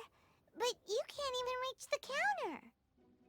Joke's on you. Paimon floats, so height is no restriction. Anyway, there's something weird about this one over here. What's the talisman doing on her forehead? It can't be. She's a zombie. Welcome to Boo Boo Pharmacy. I am Chi-Chi. Once upon a time, Chi-Chi died. Then, Chi-Chi was saved by the Adepti. Now, Chi-Chi is a zombie. Something like this would be unimaginable in Mondstadt. Hello, little girl. Do you sell everlasting incense here? Excuse me, sir. Did you bring your prescription? Surely no prescription is needed to purchase everlasting incense. It's not a controlled substance. Chi-Chi can get your medicine, but only if you show Chi-Chi your prescription. I'm afraid that she's probably right. It's to do with her orders. Zombies are limited to acting within the confines of their orders. And somehow in this case, the zombie issues her own orders to herself. My dear Chi-Chi, we didn't bring a prescription, I'm afraid. But we do hope that you can still help us find some everlasting incense. Okay then. How did you manage that? But Chi-Chi helps you. You help Chi-Chi. Only fair. Since when do customers need to do favors for customer service staff? Never mind. Just think of it as a peer-to-peer transaction. That way everybody wins. Sometimes in Liyue, the art of the deal is simply about victory via mental gymnastics. Go to Mount Tianheng, find the Guizhong Ballista, and hunt a cocoa goat. Please and thank you. I don't believe so. The Guizhong Ballista, at least, I have heard of before. It's a kind of crossbow turret, installed on Mount Qinheng by an adeptus in the distant past, an early mechanical device. Located in Qinheng Pass, it was designed to automatically fire at large monsters, protecting Liyue from external threats. Mr. Zhongli really knows Liyue inside out. Apparently not quite. This is the first I have ever heard of the cocoa goat. The cocoa goat is a legendary animal, an adeptabeast. Did you want to add anything else, or...? No, just that the cocoa goat is a legendary animal, an adeptabeast. What it looks like, don't know. Where to find it, don't know either. Where it came from, also don't know.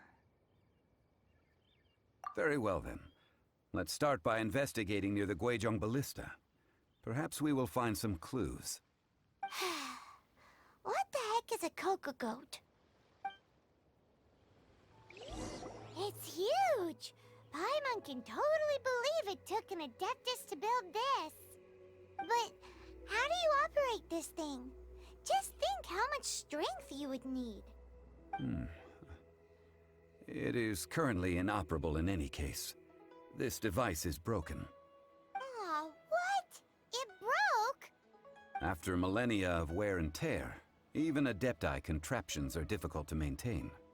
So what are we gonna do?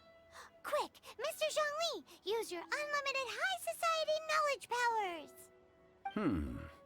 You almost make it sound like I'm some sort of bourgeois parasite whose only utility lies in providing quaint pieces of trivia on demand. That said, let me think for a moment. Ah, yes. Spare parts were made for the Guizhong Ballista when it was first built, in case it was damaged in battle. As I recall, there is a military supply post from that period somewhere inside the pass. If we can retrieve the spare parts from where they are stored, we may be able to repair the Guizhong Ballista. One just needs to understand the basic working principles of the device. So, what you're saying is that you actually understand the working principles? I have a smattering of knowledge on the topic. With the parts in hand, I could at least tinker with it.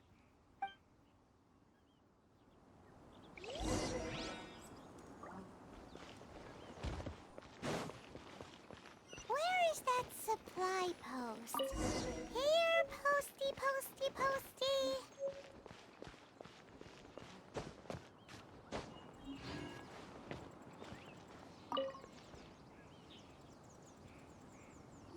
Ah, these parts look useful.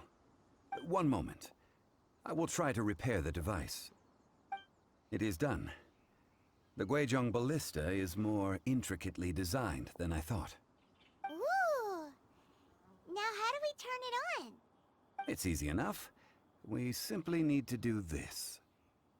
Look, it even has a scope. Over here we have nothing. And over there, more nothing. Hey!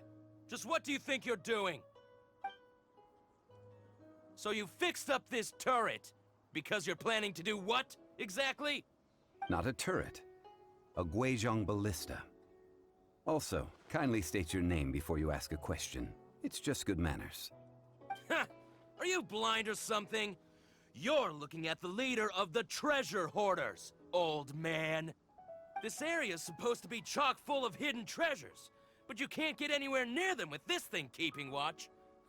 It might look like any other mechanical device, but trust me, it's got a mind of its own. Last time we approached the mountain, it nearly skewered one of our guys. A few of us risked our lives to disarm it, which amazingly we managed. And then we turn our backs for 2 seconds, and you've already gone and repaired it!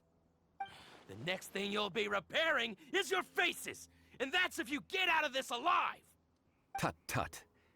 Vandalizing the legacy of an Adeptus for selfish gain. Disgraceful behavior. It is not we who need reprimanding, but you.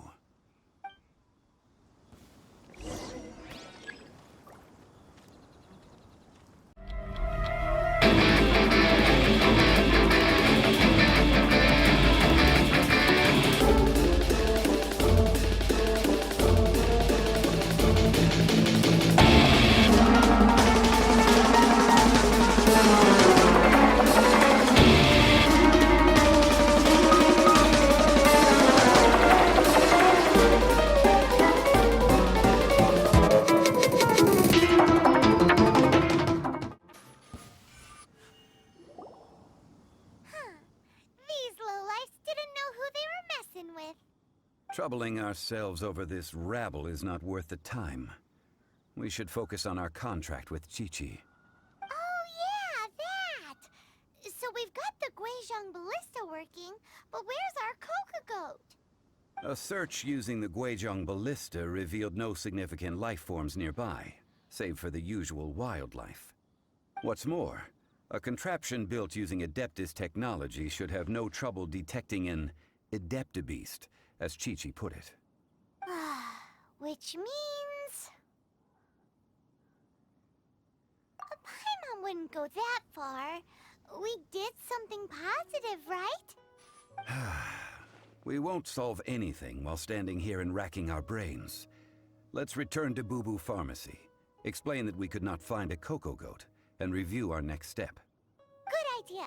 We did our best, and that's what counts.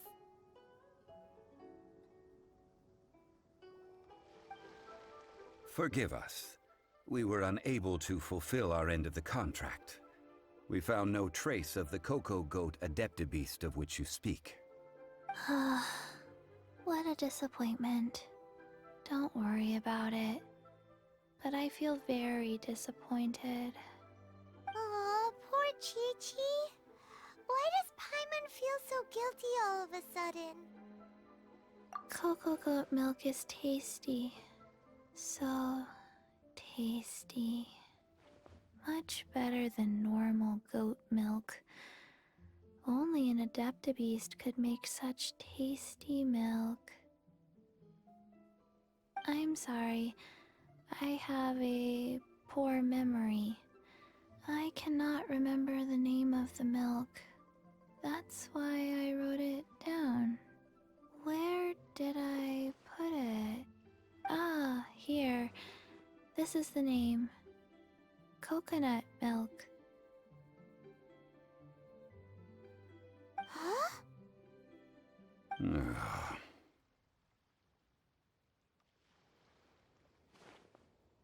I owe you both an apology. I hastily agreed to what appeared to be an equitable agreement with this zombie child, when perhaps I should have undertaken further due diligence. Never mind, Zhongli. You didn't know. As the Liyue proverb goes, all things are random and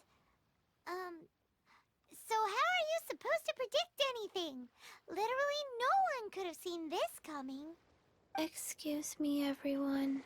Did Chi-Chi say a bad thing? Oh, sorry, but Paimon's gonna leave the job of shattering this poor kiddo's world to you. No. Impossible. Seems Chi-Chi took this pretty hard. Someone learnt a valuable life lesson today, then. Thank you all for looking after my little Chi-Chi. Might I ask who? Ah, how rude of me. I'm Baiju, boss of the Boo Boo Pharmacy. Paimon thought Chi-Chi was the boss. Turns out it's some wacko who wears medicinal ingredients around his neck. What a sorry state of affairs. This little mascot is even more of a simpleton than Chi-Chi. Ah! The snake is speaking! I prefer to stay silent, but faced with strangers, I must speak, lest you mistake me for an escapee from the medicine cabinet, for I am a living, breathing serpent! Don't mind Chung Sheng. She's a good girl, really. As for you three, communal chaos causing with Chi-Chi aside, what business brings you here? Do you sell everlasting incense in this fine establishment? Everlasting incense? Why, of course we do. Whew, at last. Things are finally starting to come together. 3 million mora. Top quality. Guaranteed. Aw, too bad the Chising have taken it over for now. Security will be tighter than usual. 3 million. An innocuous number in and of itself, though practically speaking, it could be a hard sum to come by. It's a crazy number. We'd never be able to make that much mora. And as for Mr. Zhongli, he's around 3 million short. This is correct. What are we gonna do? Is this the part where we go crawling back to child?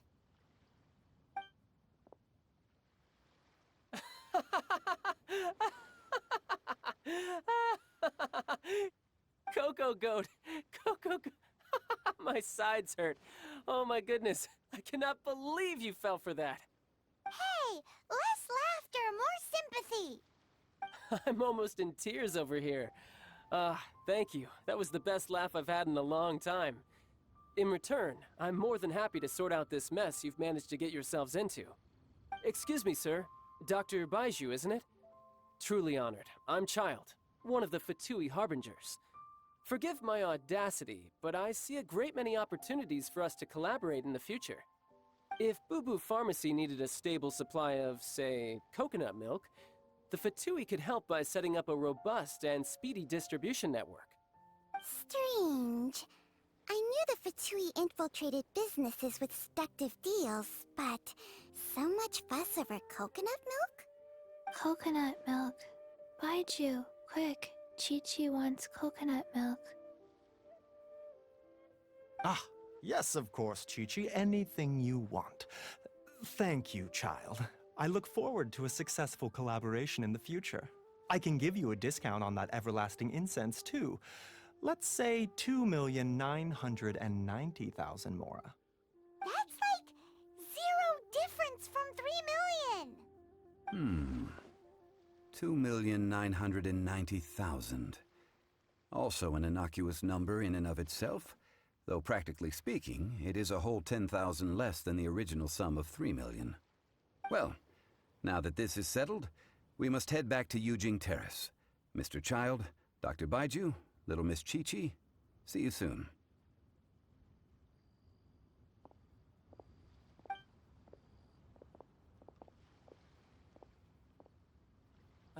That lot is an absolute riot. Honestly, I can't remember the last time I laughed so hard. So, you've been eavesdropping, I hope? What have I missed? Yes, Master Child. They spoke of the Qixing taking the Golden House. Well, well, well. Ningguang and her Qixing cronies. What else would they be hiding in the Golden House, if not the Exuvia?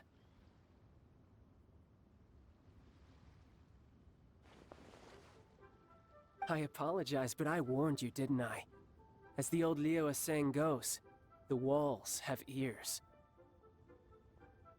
Well, as it stands, we've hired helpers, and we've acquired the everlasting incense. The completion of our preparations is not far off. Whew, finally!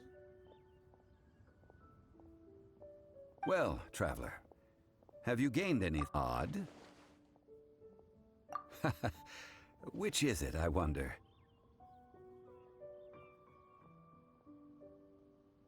The questions that such travels raise are ever so complicated. Well, I'll leave you to ruminate over it yourself. As to remuneration for your help, I've decided to treat you to a meal. Oh, yes, don't worry. I will remember to bring the Mora this time. Tonight, I shall take you both to an old hole-in-the-wall, praised throughout Liyue. Hole in the wall? As in a cool restaurant? Indeed. Let us meet near the harbor, at third round knockout. Ah, you're here. There's no need to order. I've already done so. Third round knockout is not for lightweights, like those taverns in Mondstadt. Here, the owner does not take such unorthodox orders as fruit juice. I ordered some wine-fermented sweet rice balls for you, if that counts. If it is to your liking, dear customers, I shall continue the tale of Lady Ningguang's Jade Chamber. Hey, there's even a storyteller here! Great atmosphere! Besides fine wine, the excellent ambiance is the reason why this place is so well loved.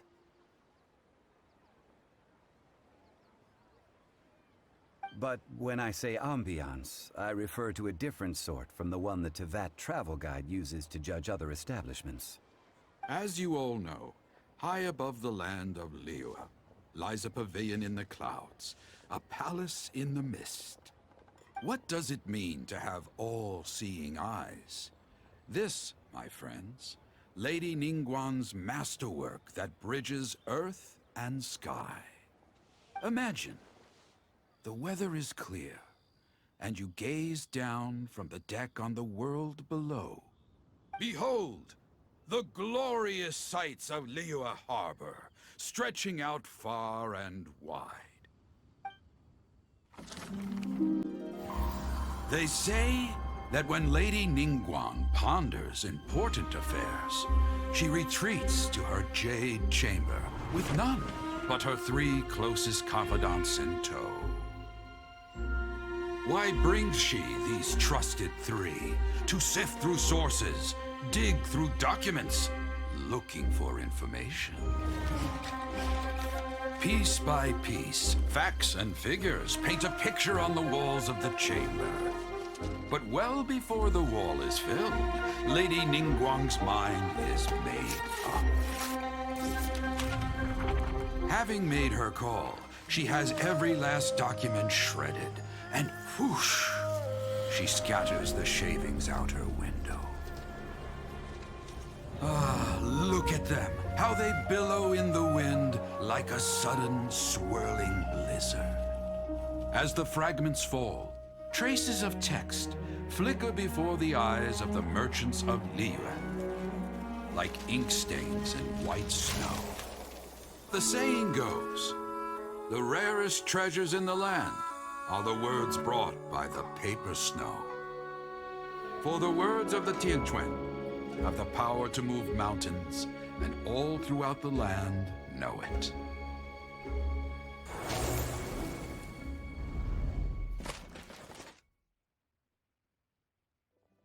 These are but scraps of paper, and yet they guide Lady Ningguang's hand. Such is their value. Merely grasping 1 or 2 of them will surely gift you a fragment of her wisdom, enough to stay a step or 2 ahead of your peers. Tianquan Ningguang. Feels like we're hearing this name a lot. Liyue locals talk about her. The Fatui hate her. She's most likely the one who hid the Exuvia, and we saw her at the rite of dissension. Huh. Paimon wonders what sort of person she is. At last I have found you. You who returned from Jueyun Karst. Who's there? Wait, I am not with the Millelith, nor am I here to claim your bounty. However, I am an emissary of the Liyue Qixing. My name is Ganyu, secretary at the Yue High Pavilion, and I have come specifically to meet you. Well, in concrete terms, I am the corporate secretary for the Qixing. At the moment, I am serving as Lady Ningguang's special emissary. Ningguang sent you? We were literally just talking about her. My apologies, you who have returned from Jueyun Karst. I am duty-bound and cannot extend my courtesy to you in full. But I have with me a letter from Lady Ningguang. She extends a formal invitation to you in her capacity as Tianquan. She invites you to her palace in the sky. An official invitation? Lady Ningguang said this. Invite him to come here. I wish to meet him. At the Jade Chamber, together we shall snip every one of these entwining dark threads.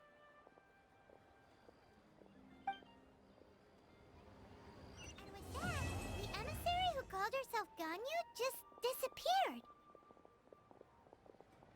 What, we've received an invitation from the Liyue Qixing. Paimon still can't believe it. We'll be meeting people that have way more money than Paimon could ever count. We should be on our best manners. An invitation to visit the Jade Chamber is a rare honor indeed. You'd best be on your way now. But don't forget about the rite of parting. Once you've finished at the Jade Chamber, meet me at Dihua Marsh. Don't worry, we won't forget. Dihua Marsh. We'll see you there. Look up there! That's the Jade Chamber!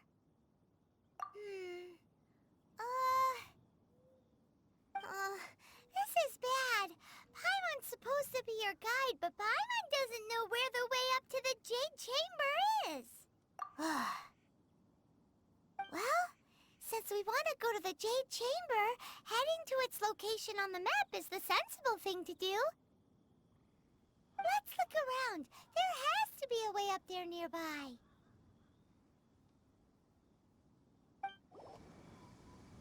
Hey, look! There's some sort of mechanism thingy. Since this is the right place, it must have something to do with the Jade Chamber. Yes, this must be the way. Huh? It only takes us up to here. Aw, if that wind current was stronger, we'd be able to reach the top in one go. Huh? Why? Or... Oh, Paimon gets it! If it was a secret, Ganyu wouldn't have let us try to find it ourselves, right? Alright, let's follow your plan. Then we can... Oh, hang on a moment. Look down there. Looks like we've gotten close to the Guizhong Ballista. Paimon has a new idea. Why don't we shoot you up to the Jade Chamber using the ballista? No. Paimon may have just forgotten to think about the safety measures. Oh, that's right. Now that you mention it, we could use the Guizhong Ballista to see if there's another way up nearby.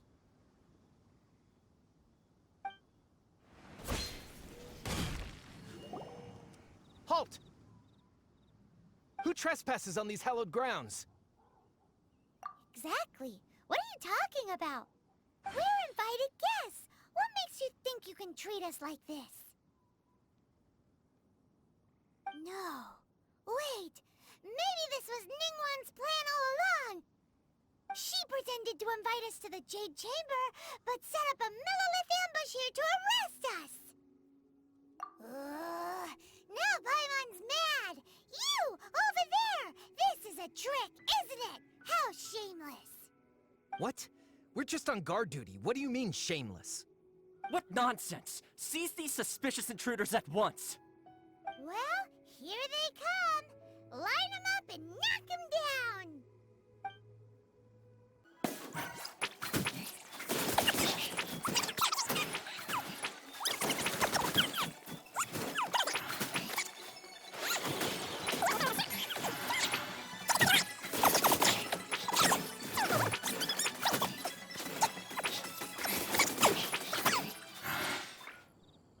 Stop! What's all this about? Lady Kuching, these two strange people suddenly appeared. They seem to have designs on the Guizhong ballista. Who are you calling strange? You want to go to the Jade Chamber? Who are you? We're invited guests here to look for the Liyue Qixing. Who are you? Well, as it happens, I am one of the Liyue Qixing. Oh! I'm Kuching, the Yuheng of the Qixing. I know of you, traveler. You're Ningguang's guests, yes? Didn't expect to meet you here in the mountains. Wow. Paimon didn't think we'd meet some super rich big shot out here in the middle of nowhere either. The Guizhong Ballista in Tianheng Pass has long been in disrepair, and yet it was fixed in a single night. I came here to investigate that occurrence. These Millilith are just here to guard the scene, not to arrest anyone.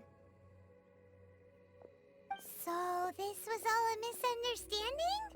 Paimon never would have thought. Anyway, for a mortal to be able to repair an Adepti mechanism is quite the mystery, even to the Qixing. That was... Eh? Oh, right.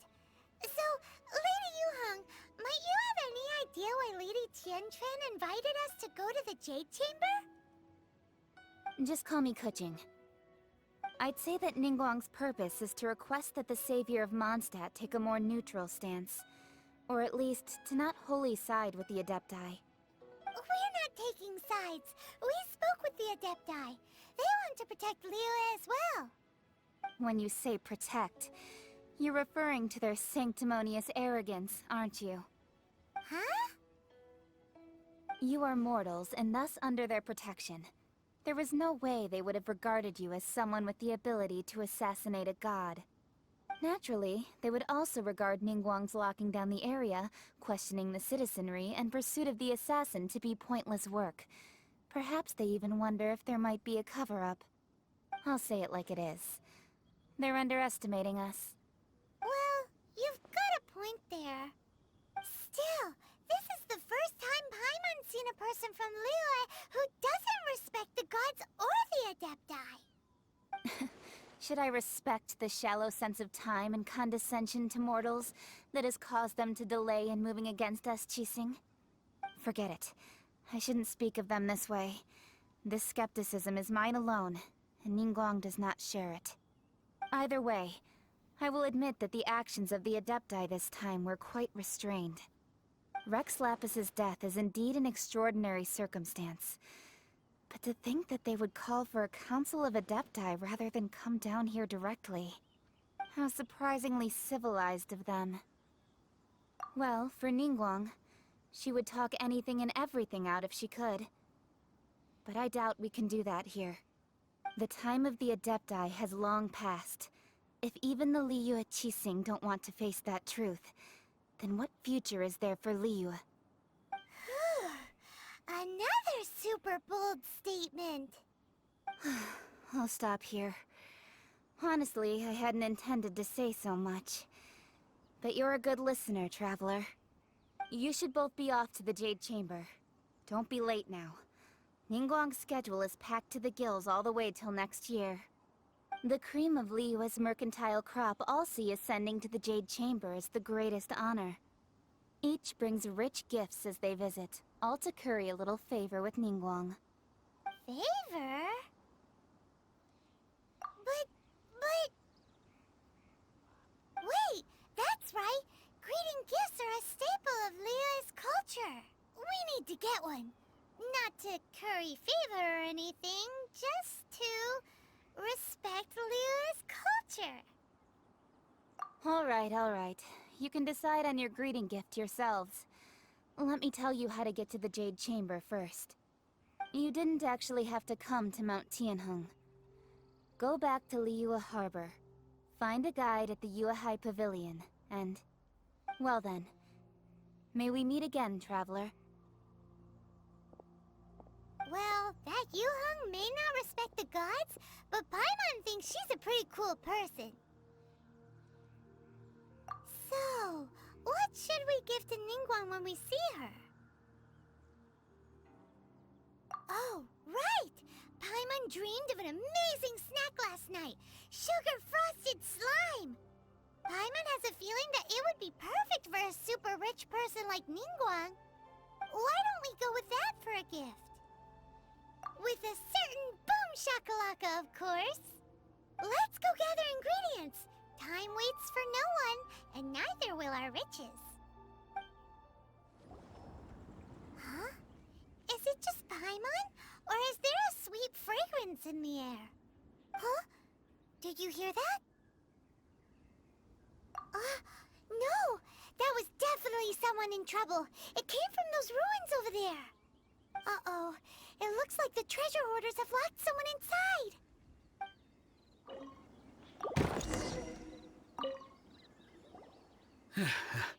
Thank you for your help, kind travelers. If you hadn't come to my aid, I surely would have rotted in this cell. Those treasure hoarders, when their mood was good, they'd rearrange those pots of sweet flowers. When they were in a bad mood, they'd rearrange my face. Aw, it was nothing. No need to thank us all at once or anything. I understand. Don't worry, I will compensate you both. Don't say that. I only escaped this predicament because of you. I'm Meng Dan, a supplier for Mingxing jewelry in Liyue Harbor. I often walk around these mountains in search of antiques. I never expected that those treasure hoarders would have their eyes on the same ruins that I had. Before I knew it, they'd caught and imprisoned me. Is there anything that you lack? Antiques, treasure, various knickknacks, you name it. Well, as long as you want what I have to offer, of course. Wait a moment. Actually, we are looking for something. Oh? And what might that be? Do you have a box that can store presents? We'd like a pretty one. The kind that you can use to store snacks. Of course we do. How can one sell antiques without gift boxes? At Mingxing Jewelry, we have the best gift wrapping service in the 7 nations. Now just give me a moment and I'll let the boss know. You can go see her whenever you require that box. Great!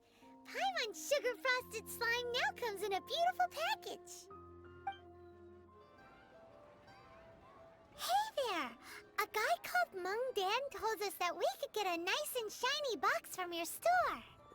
Uncle Meng already told me about it. Thank you both for saving him. Many of the best goods in our store were found by Uncle Meng. If anything were to happen to him, it would be impossible for us to continue doing business. Here, this container is itself an antique, with at least 140 years of history. It's already been cleaned. Will it do? Yep. It's great! Hang on a moment. Could we borrow one other thing? Sure. Please help yourselves, as long as it's on our shelves. Traveler, this clay pot looks really awesome. If we use an antique as our mixing bowl, we should be able to make a great snack. It's done!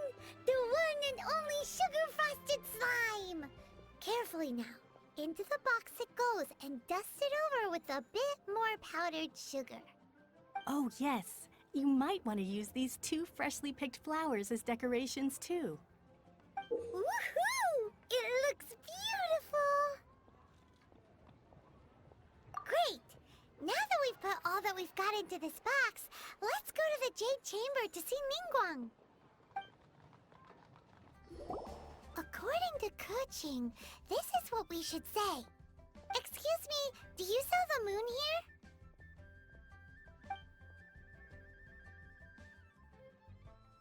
Yes. How many would you like? It's not convenient to speak of numbers here. Ah, well said. Please, use this to ascend to the chamber. Yes, speaking of which, are you two the guests that Lady Ningguang has arranged to meet with today? Yep. And yet the code they used was not the one for guests, but for the Yuheng. What's going on here?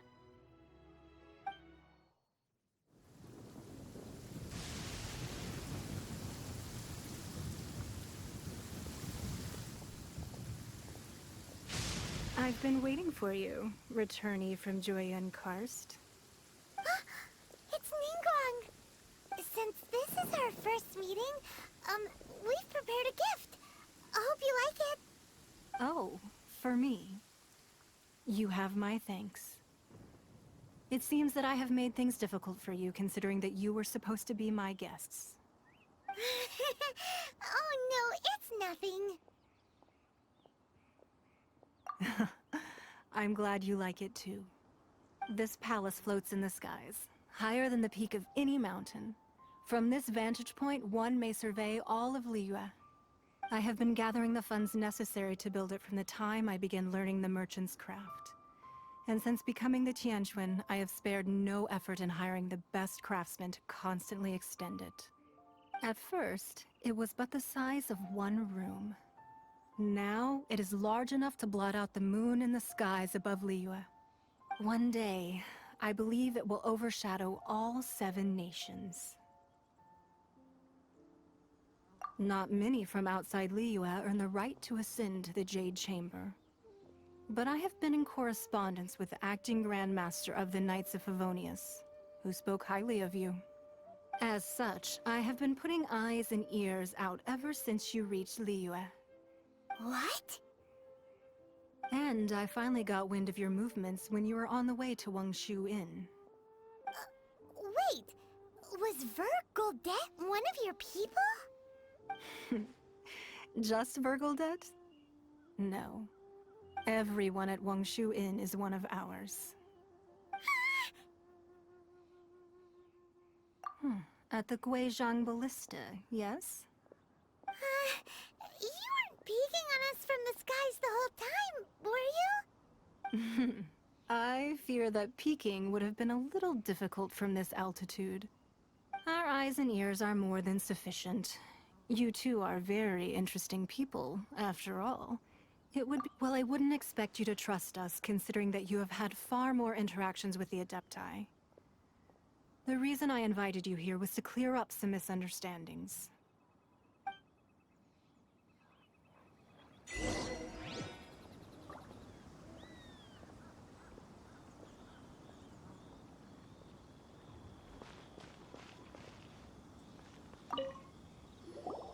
I believe that you've heard of the Archon War. Many gods used to walk this earth, and many long wars were fought between them that did not abate until 2,000 years ago. Much blood was shed, and many lives were lost. In the end, only 7 victors remained standing in Tevat. They built cities and nations on the corpses of the vanquished, and thus began the era of the 7. You can see Goyun Stone Forest from here, I trust. It is no natural rock formation. Those are giant spears of rock hurled by Rex Lapis during the war. Beneath the spears lie those cast down by Rex Lapis in those days, gods that failed to seize the title of Archon. Not only is it true that gods may die, but so too has the membership of the 7 changed over the last 2 millennia. Rex Lapis's passing is an unimaginable disaster for Liyue, but the Order of the 7 will not collapse simply because of that. Another Lord of Geo will arise sooner or later. Yet, how are we to forget Rex Lapis? When that time comes, the relationship between the people of Liyue and the gods and Adepti will surely be different from before. Even in a new era, the Liyue Qixing remain Rex Lapis's former subjects. Do you really think us capable of having played a part in his demise? Of lacking the foresight to see the certain repercussions? That day at Yujing Terrace, it was also very sudden. Even I was caught completely off guard. You were there, you no doubt saw. But our enemy has long lain hidden within the harbor. If we do not act against them now, they will surely gain the upper hand. Hiding the Exuvia was a necessary maneuver to take the initiative back, to play the spider while our foes scurry about. Who's this enemy you're talking about? What do you think, Traveler? Huh? What are talking about? Well answered. Huh? The scenery out here is fine indeed, but the wind is a little strong. Our preparations to receive guests within are complete. So please, this way.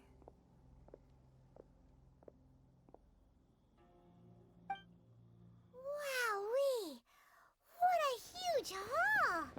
Paimon's never seen such a fancy place before.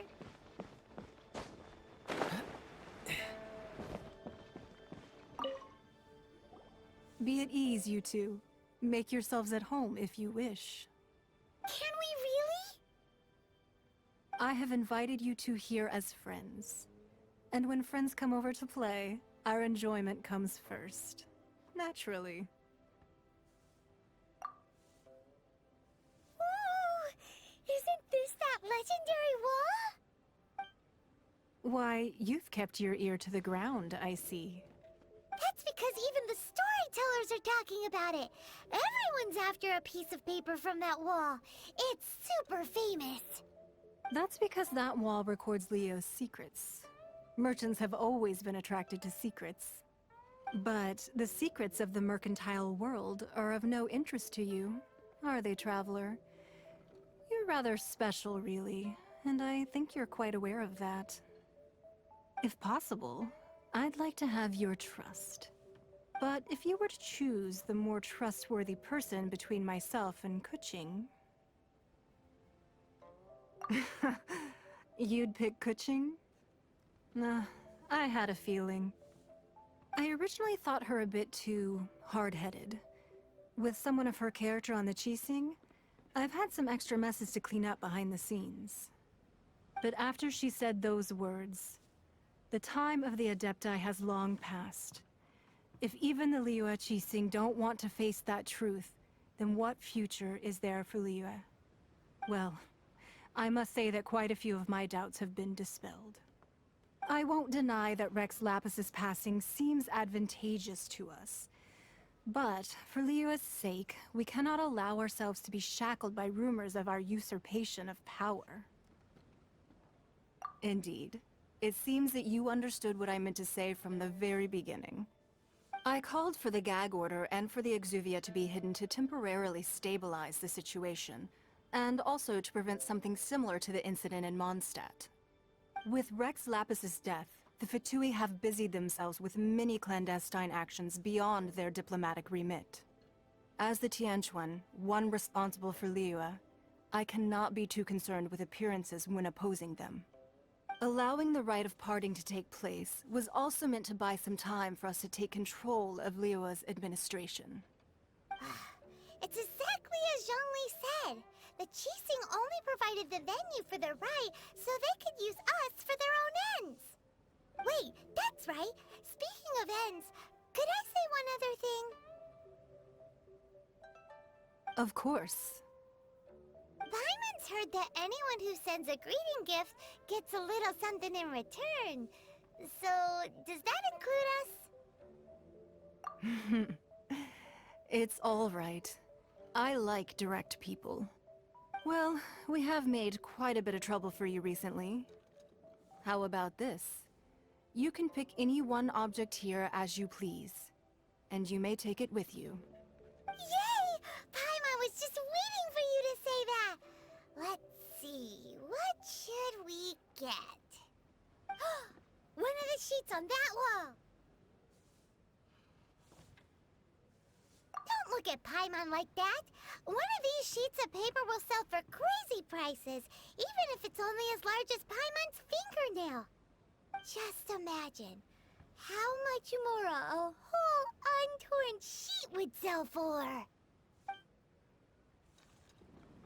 Let's grab one! The biggest one!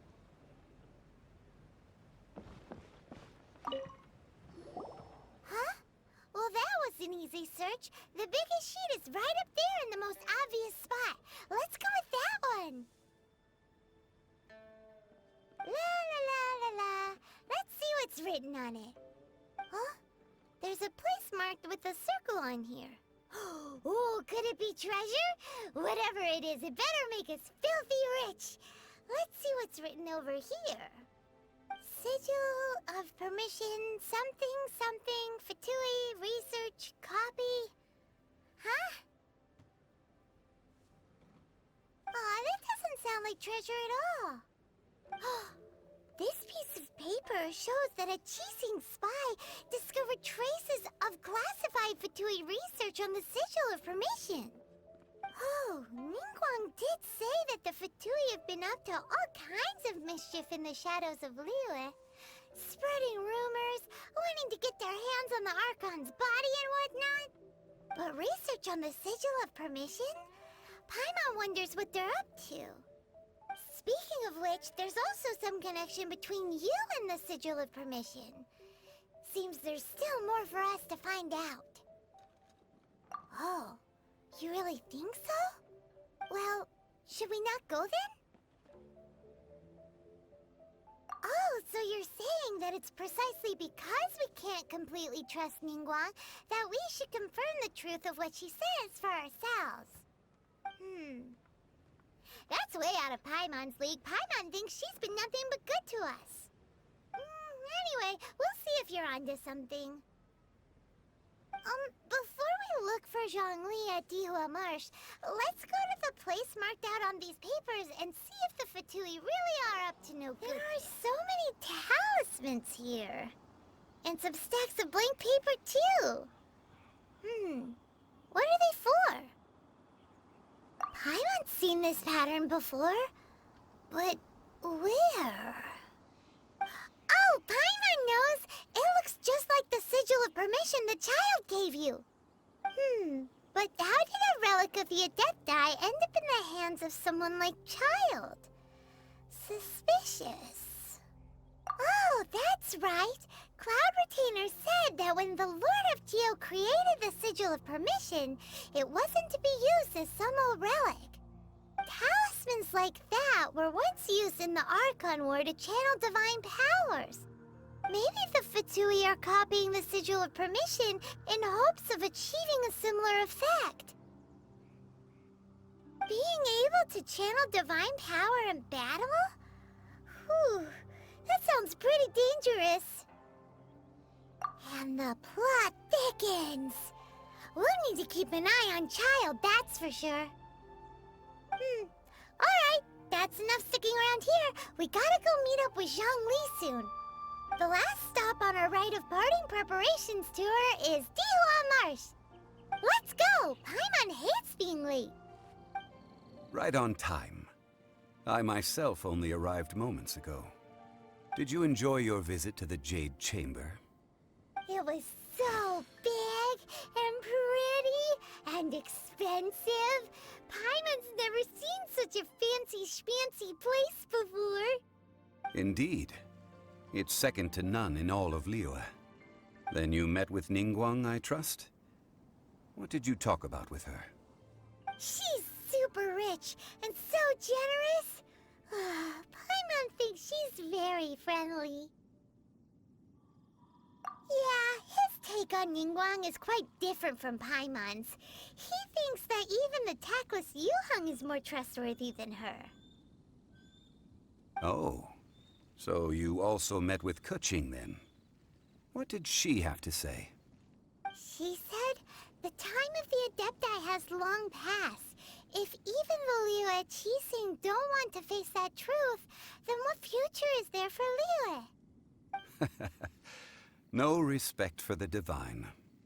Indeed, contrary to the ever-bold Keqing, Ningguang is more of a businesswoman at heart, though they are both members of the Qixing. Although she's friendly, there's no way of clearly discerning her true intentions. Yes, she has only relied on herself to rise to her current position. No ordinary person could ever achieve that. It's said that she's the one behind the constant expansion of the Jade Chamber. It's the second most important thing to her. Even if she ever gave up the position of Tianquan, she would never give up the Jade Chamber. The Jade Chamber is only second. What's the most important thing to her then? Why, Mora, of course. All Ningguang talked about was the Fatui this and the Fatui that.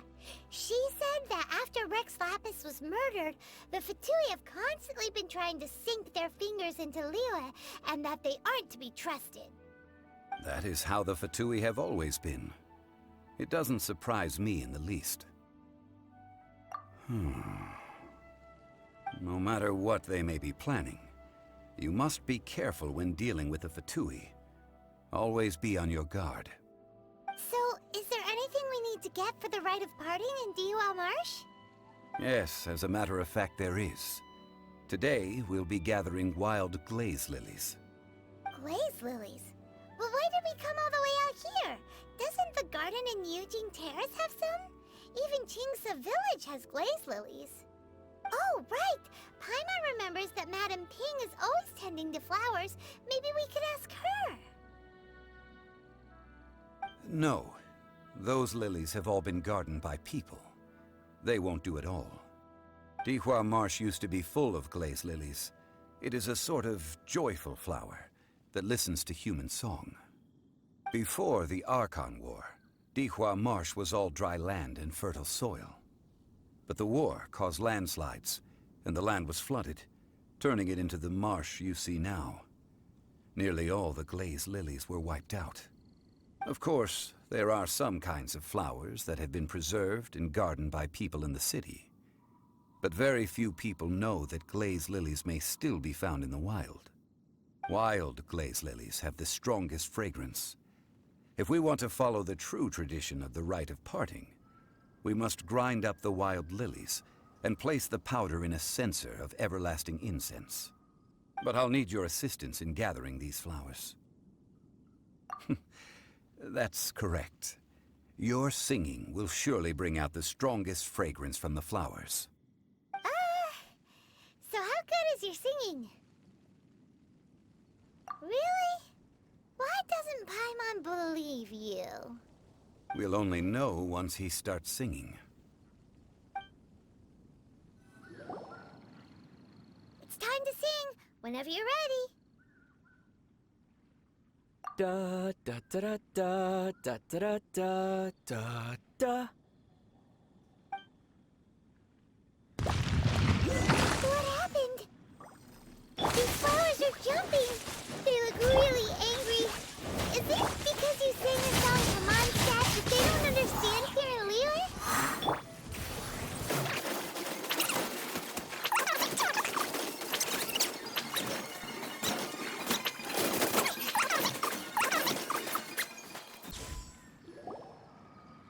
Those weren't glaze lilies. Glaze lilies wouldn't hit people.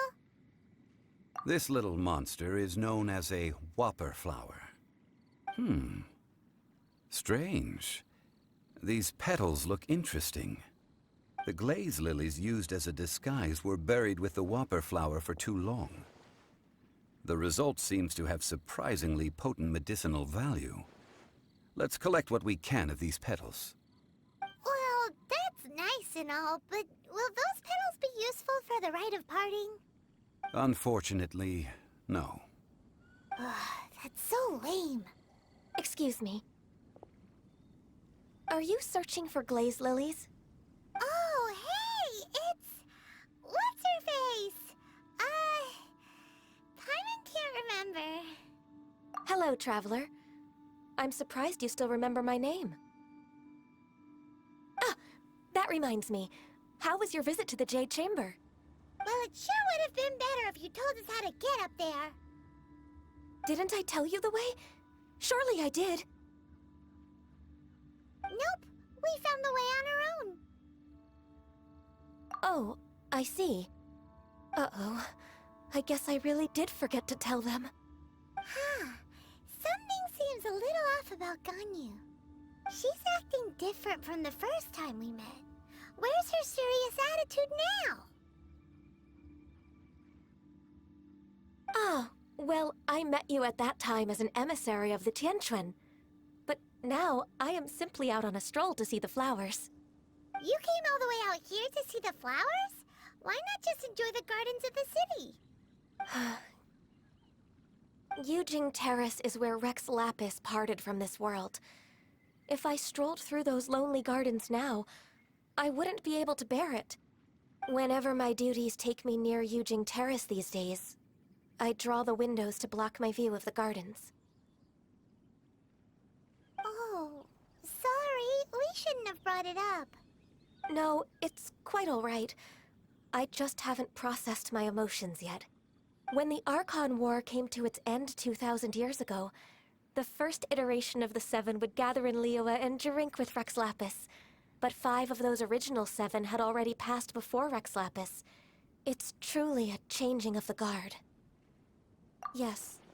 Now that the spirit of Rex Lapis has returned to the heavens, only Barbados of Mondstadt remains of the first 7. The other 5, including Inazuma's Raiden Shogun, are no longer the same friends from 2,000 years ago. Of the current 7 Archons, the youngest is Sumeru's god of Dendro. She is merely 500 years old, whereas Rex Lapis was more than 6,000 years old at the time of his passing. This means that Liyue had been under Rex Lapis's rule from the moment it was first founded 3,700 years ago. The city has never had to bid farewell to its deity. So what do you think of this farewell? Huh? This is a little sudden. As a mortal, I've never dared to imagine a Liyue without Rex Lapis. But as an Adeptus, I think I will eventually come to grips with reality.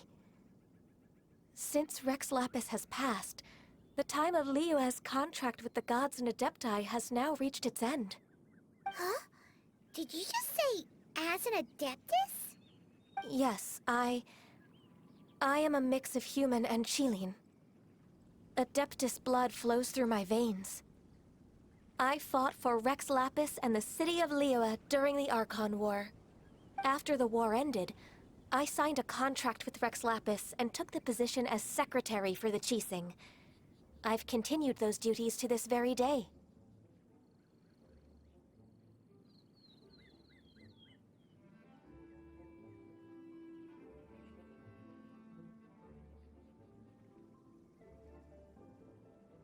Well, let's save that conversation for another day. You say that you are here looking for glaze lilies? I also know where wild glaze lilies can be found. See, I've just picked one myself. Here, you may have it if you wish. We dare not refuse it. Oh, so did you sing a song before you picked the lily? Indeed, I did. I know this tradition well. In fact, I sang a local Liyue ballad to it. Wow, so you really know your stuff, too. Thanks, Ganyu. No, it is you who I should be thanking.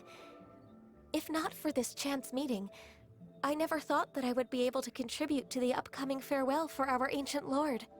If you would excuse me, I should return to my work now. Good luck. And that just about does it. Our preparations for the rite of parting are mostly finished. Given the ease of picking glaze lilies, I think this was a fitting end to our tasks, in more ways than one. Yeah, Paimon can already imagine him starting a business in Liyue. I've had enough ventures in my life already. Beginning a new undertaking is always difficult at first, and requires no small amount of effort. And once business is at full steam, the stress of it all only wears away at you over time. So you must be careful to take the time to step back and re-examine yourself. If left unchecked, the wear and tear on your heart may go well past mending. Wow. See? Zhongli sounds like he's already seen it all. Alright, I think it's about time we head back to Liyue Harbor now. Ah, you're the consultant to Wengsheng Funeral Parlor. Mr. Zhongli, I presume. The Millilith are watching our every move now. These are desperate times. We mustn't act rashly. Desperate times? The Adepti of Joyun Karst are finally on the move. Do they intend to exercise force? Most likely. I've heard that some members of the Qixing have already gone to meet them. Well, I say meet, but it's more like they're attempting to stall the Adepti outside the city. However, both sides were quite obstinate and hit an impasse. It seems inevitable. given the current situation. The Adepti do not acknowledge the Qixing. They only acknowledge the contracts of the Geo Archon. If the two sides come to blows, Liyue Harbor will be in no position to stop them. Surely the Liyue Qixing are not the sort to give in so easily. Their boneheadedness is known throughout the lands. Yet it's because of that obstinacy that mortals and Adepti are now on the verge of conflict. And what now? How is it that the Fatui have come under fire? That's all Ningguang's doing.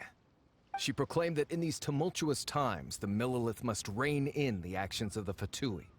Only now do they want to start keeping tabs on us? That's the Qixing for you. Anyway, Mr. Zhongli, you're one of Child's close associates. Please understand that your actions will reflect on us. Don't let anyone catch you off guard. It looks like things are about to boil over in Liyue Harbor. Do you intend to use your neutral identity as an intermediary between both sides? Or will you use your sword to turn the balance? Neither path is an easy one. Oh, by the way, Mr. Zhongli, we've heard that the Wangsheng funeral parlor has also been caught up in all of this. They're currently squaring off with the authorities at the gates. Things are taking a turn for the worse. I'm afraid I must leave now to handle things back at Wangsheng funeral parlor. I hope that Master Hu has been able to keep things under control for the moment. Consider your next course of action carefully, Traveler. If you're trying to prevent an explosion, it may be wisest to look for the fuse first. Having connections with the Fatui seems to be quite the double-edged sword. So what does Zhongli mean by looking for the fuse? Oh, Paimon gets it. If there's anyone that wants to see the whole city turned upside down, it's definitely him. He must be waiting for the moment when no one is watching to do something really bad. But where could we find him now? Where would he go at a time like this? Wow! This is the Golden House? It looked impressive enough from the outside, but who would have guessed that it was even fancier on the inside? And so full of Mora! This is where all of Teyvat's Mora is minted, right? In that case, maybe they won't notice if a few Mora go missing. Oh, so it's a trap! Tricky, tricky. Good thing Paimon's got you here. But even if we can't take any, we can still have a closer look, right? Or better yet, take a nap on top of a mountain of Mora. It's like a dream come true. Oh, right. Back to business. It's quiet. Too quiet. Surely someone's gotta be guarding something as important as the Exuvia. Huh? Look! What happened here? Uh-oh. Paimon smells trouble. Quick! We have to go make sure that the Exuvia is all right.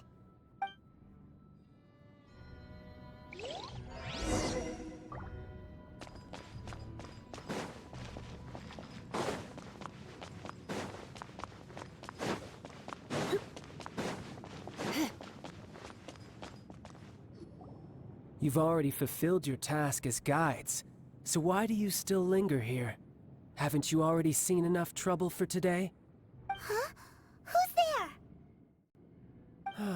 If you were Fatui, I imagine that you would be entitled to a generous reward from the Tsaritsa herself. But now, you're nothing but dross, and you're in my way. Where should I start? Well, I've never been one to beat around the bush, you know.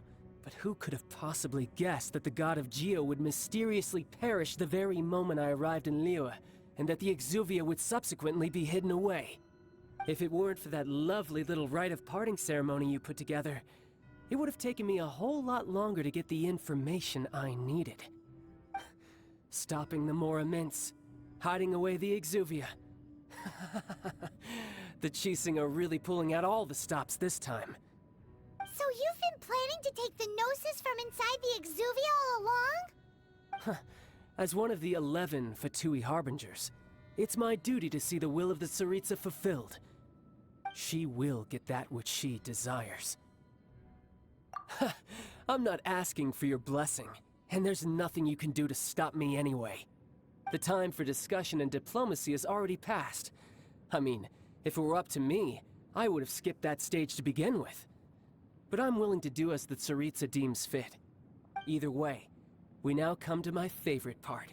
A simple pleasure, and one that I am oh so delighted to be sharing with you. The battle. Battle? So you're the type that goes looking for trouble, huh? You could say that. When Signora offended the deities outside the cathedral in Mondstadt, she swiftly left the scene once her mission was accomplished. Instead of confronting you directly, she chose to rely on the snow and ice to make her escape. She wouldn't want the knights to come running towards the sound of battle now, would she? When she faces a worthy opponent, she will prioritize her mission, weigh the outcomes, and consider the consequences of her actions. But as for me, the greatest pleasure of being a harbinger lies in crossing blades with strong opponents. We won't let what happened in Mondstadt ever happen again! Oh, so you intend to fight me? Good. I won't kill you, Traveler. I'll just play along, to feel the thrill of battle. Besides, you could never defeat me, not even in your wildest dreams. But hey, try to relish the fight anyway, because if you ask me, without that, what else is there?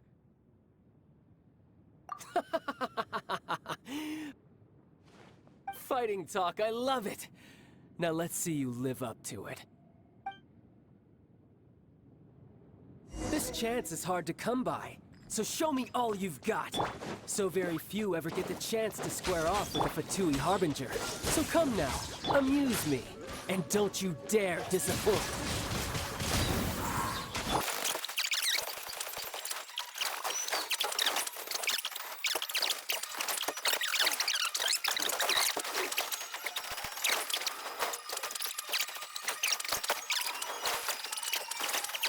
I'm a little...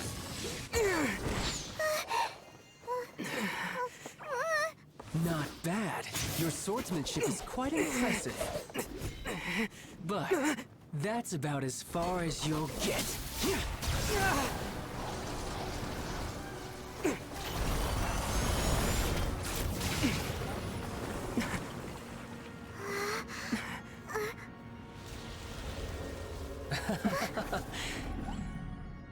Didn't think you had that card hidden up your sleeve. You were just playing us to get close to the Exuvia! Oh, quiet down. Stop acting like some wide-eyed recruit. You've seen this world. You of all people should know. This should have been expected! Well then, I'll be taking Morax's Gnosis now. Huh? I see. Well, this is most unexpected. You beat me to it, didn't you?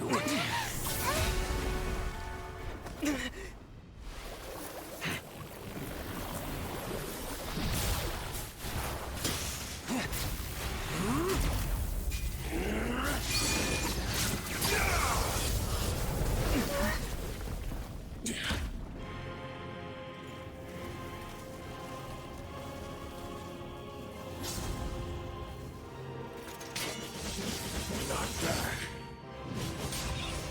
But this is going to cost you!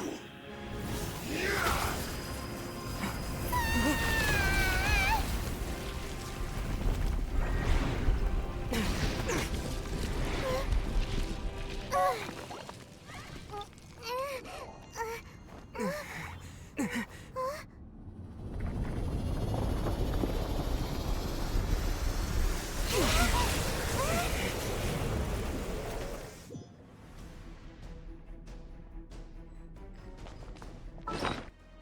You got to the Gnosis ahead of me, didn't you?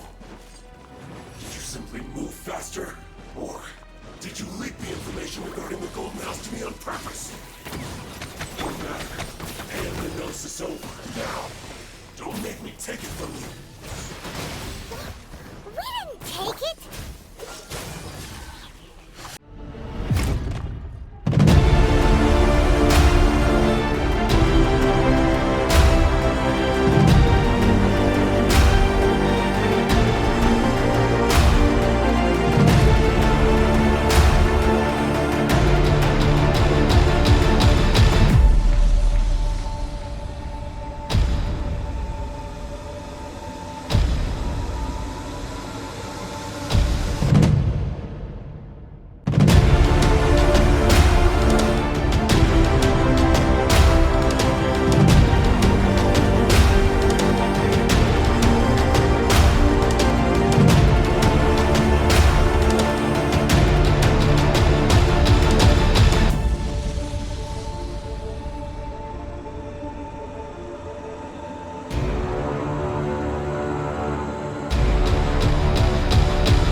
some you lose.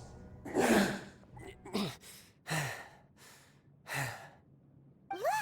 Child's back to normal again!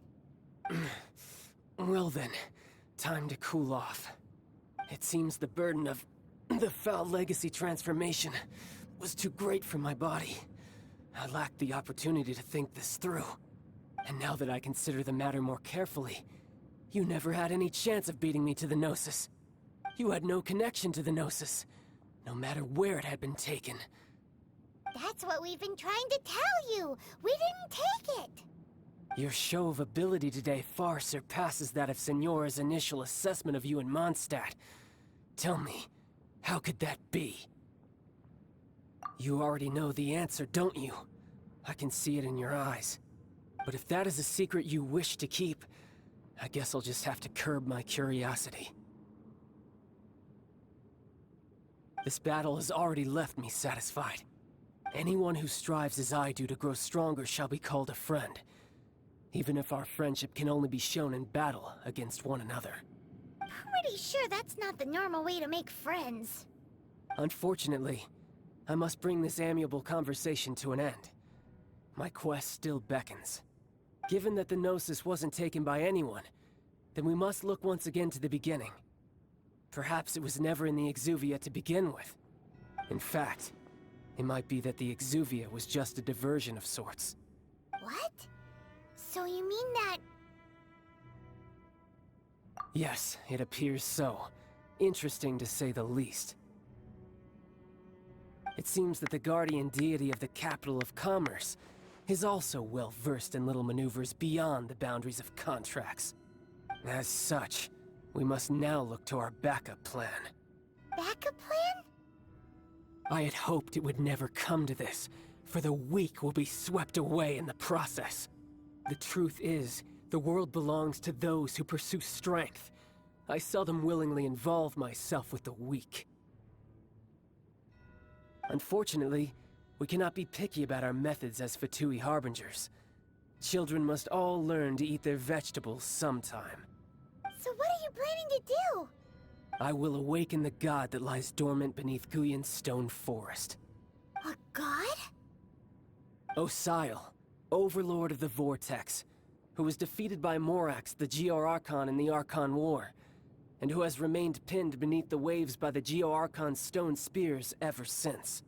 If such an ancient god were to be unleashed upon Liyue Harbor, defenseless without the protection of its deity, do you think the cunning Rex Lapis would just stand aloof and watch the ensuing destruction? But the Archon War ended 2,000 years ago. How can an ancient god appear in a world now overseen by the Seven? Simple.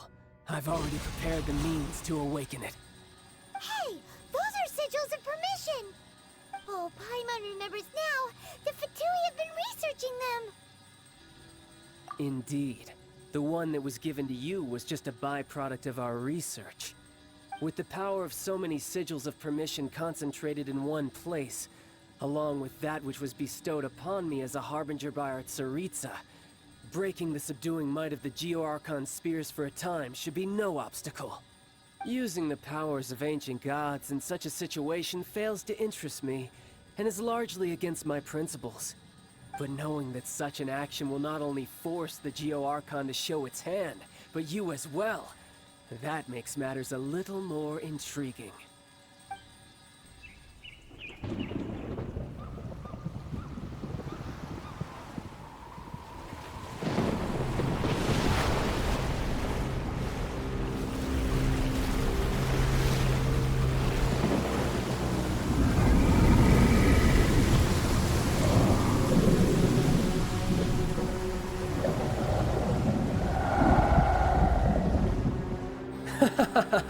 Let's see. Will the nation that has lost its deity be swallowed up by an ancient malice once more? If you wish to drown together with the people of Liyue, you're free to stay and enjoy the show. Huh? He's already gone. That guy is fast. What's going on?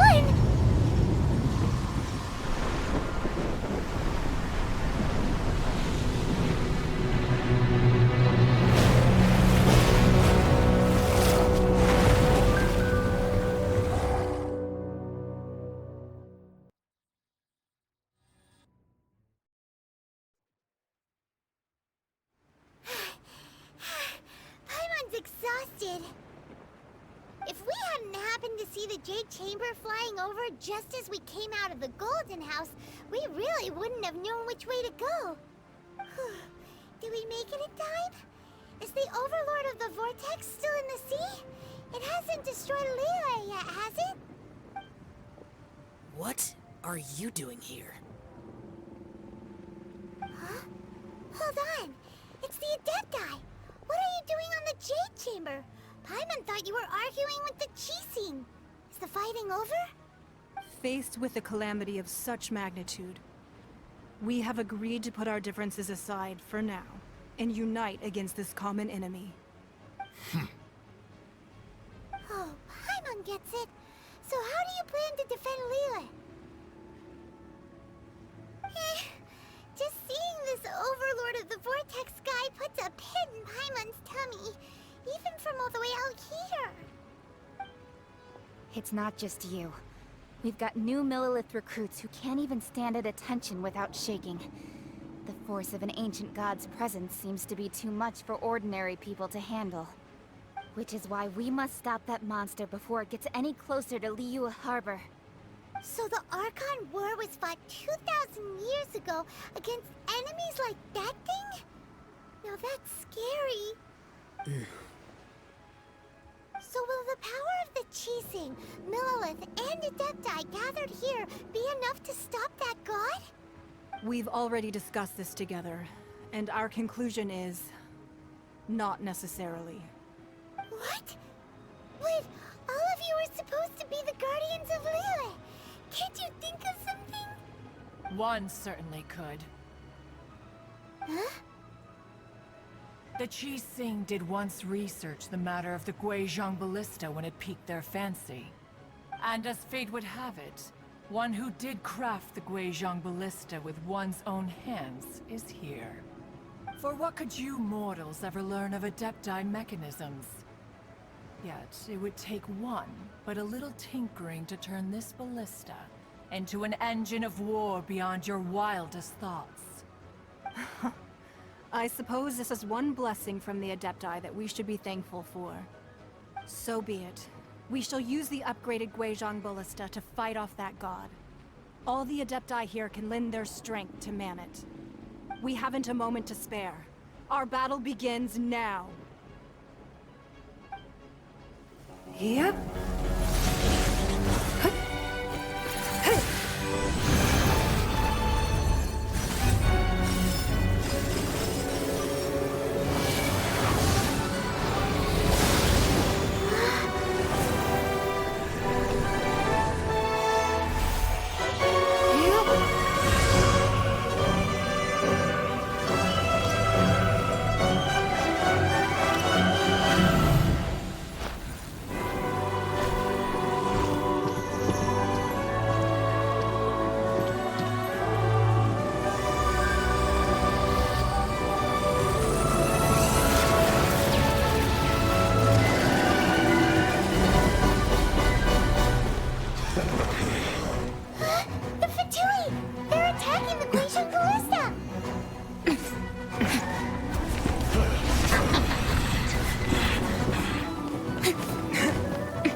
The three Adepti are manning the Guizhong Ballista.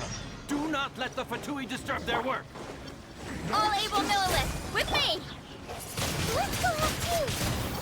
We Adepti have not faced the god in several millennia. Let one see what you're made of then. What strength remains within you? One witness to witness.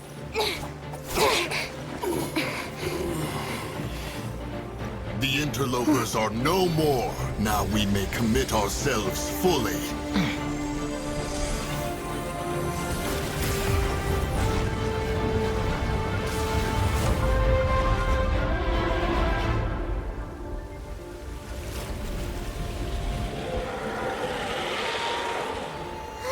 It's working! We just need to keep this up!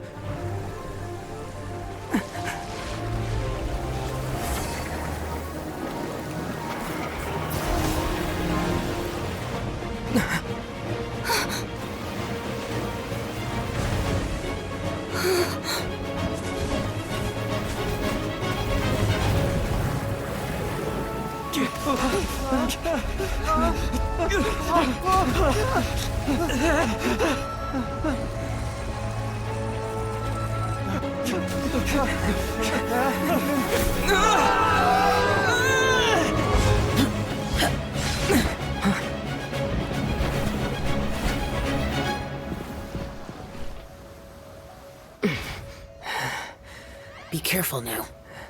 The Guizhong Ballista is destroyed. Without its covering fire, retaliation shall be difficult. But the Jade Chamber is our last line of defense. We can't give another inch, no matter what. I have another idea. What do you mean, Lady Ningguang? I'll sacrifice the Jade Chamber. What is the meaning of this? I understand. Traveler, lend me a hand. Farewell, old friend. Goodbye for now. Let us meet again in the future.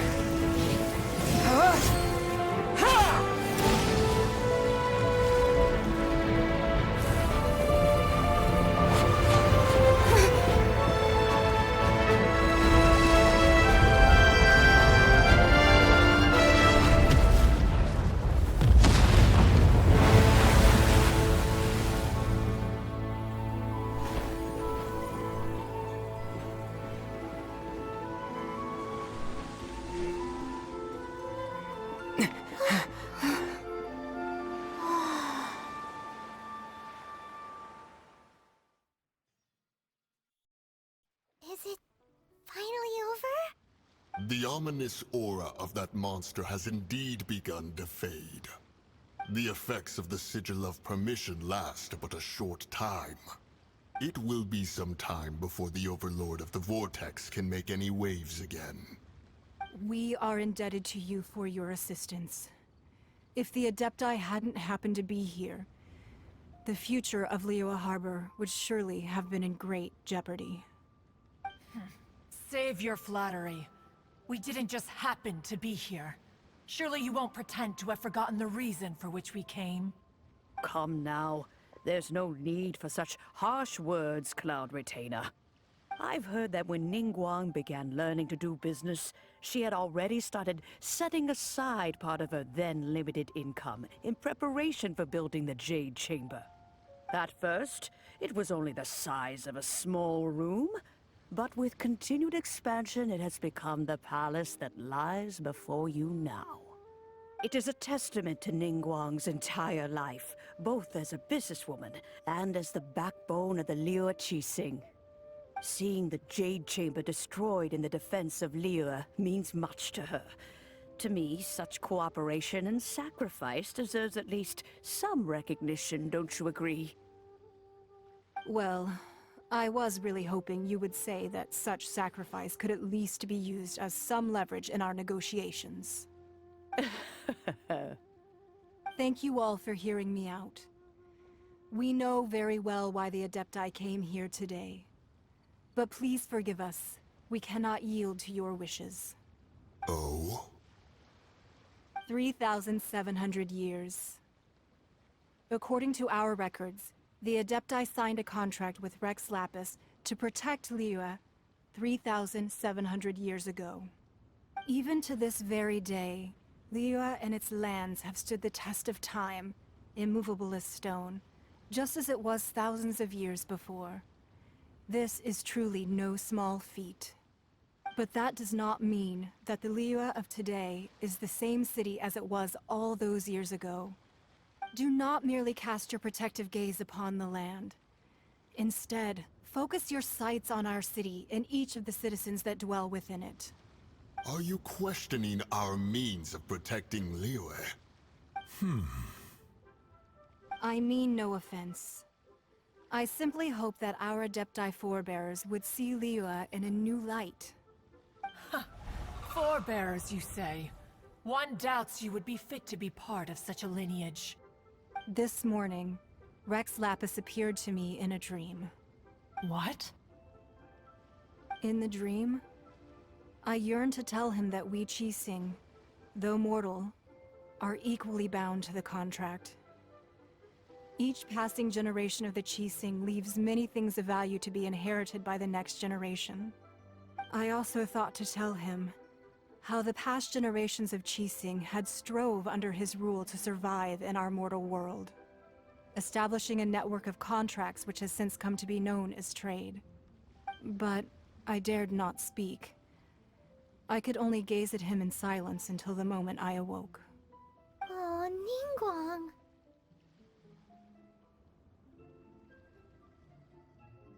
Yet another perspective. What are you trying to say, Outlander? Right! That's something that happened in Mondstadt. It's a story about the four winds and the people of the Animal Archon. The Animal Archon sought to quell the strife between the two sides, because he believed that such conflict would only scar the hearts of both, and that nothing good would come of it. Each of the 7 nations has its own scars from the past. Though your point is the very height of simplicity. As Adepti, we've become a laughingstock, to be chastised thus by an outlander who has lent us such succor. All right, all right. Didn't Ningguang suggest that we should focus on the city and each of its citizens? I know I already have, so why not see for yourselves? I apologize for appearing in full armor. I am afraid I cannot show the proper courtesies. And who are you? I am Feng Yan, a sergeant of the Millelith. I have come to extend my thanks to the Adepti. I thought this battle would perhaps be my last. But thanks to the aid of the Adepti, our forces were not as badly battered as I feared we might be. Although I am a mere mortal soldier, I promise to hold the line and never betray the grace given to us by the illuminated Adepti this day. Huh?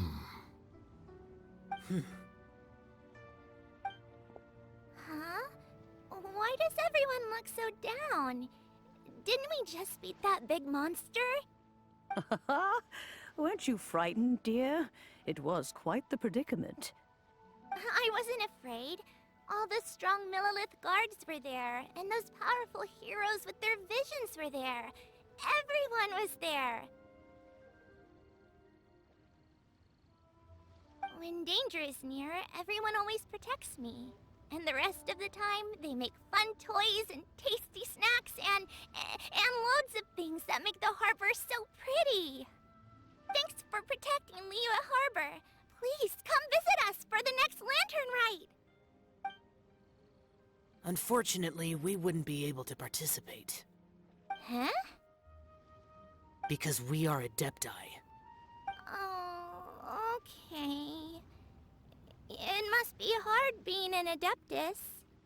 Aww. You see, this is what Liyue is like today. The country of contracts is grateful to the Adepti for their protection. But it is no longer necessary for the city to rely on the Adepti's power to solve every little niggling matter. Although their blood is weak, there is still strength to be found in those we call mortals. The time of contracts between gods and Liyue has long since passed. Now is the time of contracts between Liyue and its people. Seeing the port around us now, it is hard not to feel a bit out of place. Wouldn't you say so, Cloud Retainer? Your line of inquiry is askew. One did not spearhead this expedition to Liyue Harbor. Seems like the Adepti have had a change of heart. Let us return now. Eager to leave, Conqueror of Demons. Yes, one understands what the Conqueror of Demons means. The city of Liyue has changed much after our long separation. One fears that by the time one finally grasps the new contracts of Liyue, you humans would have once again changed the place beyond recognition. Fair enough. Away we shall, and return whence we came. Since we Adepti have consensus, then one shall persist no further. But how will we ensure that the Liyue Qixing will not simply exploit their power once we depart? In my view, that is still a thing to be guarded against.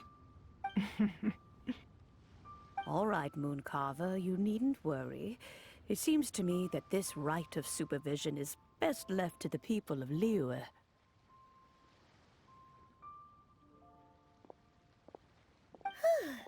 Looks like the conflict between humans and Adepti was avoided. All's well that ends well, huh? Oh, right! It's nice that we've got peace and all, but we're forgetting one thing. Child wanted to unleash the god so he could lure Rex Lapis out. But we were able to handle the Overlord of the Vortex on our own, so Rex Lapis never showed up. Oh, and speaking of that, don't we still need to get to the bottom of that Archon's death, too?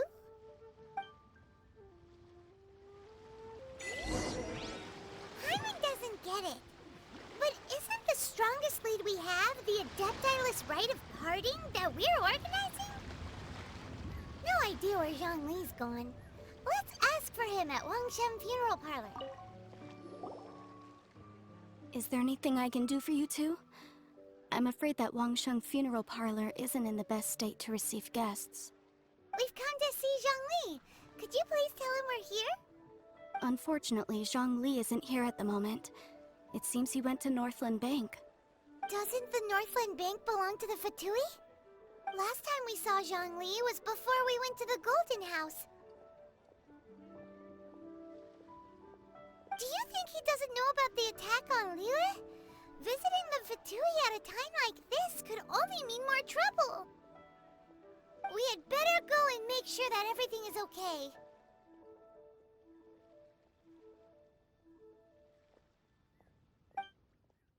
You call this cooperation between Harbingers?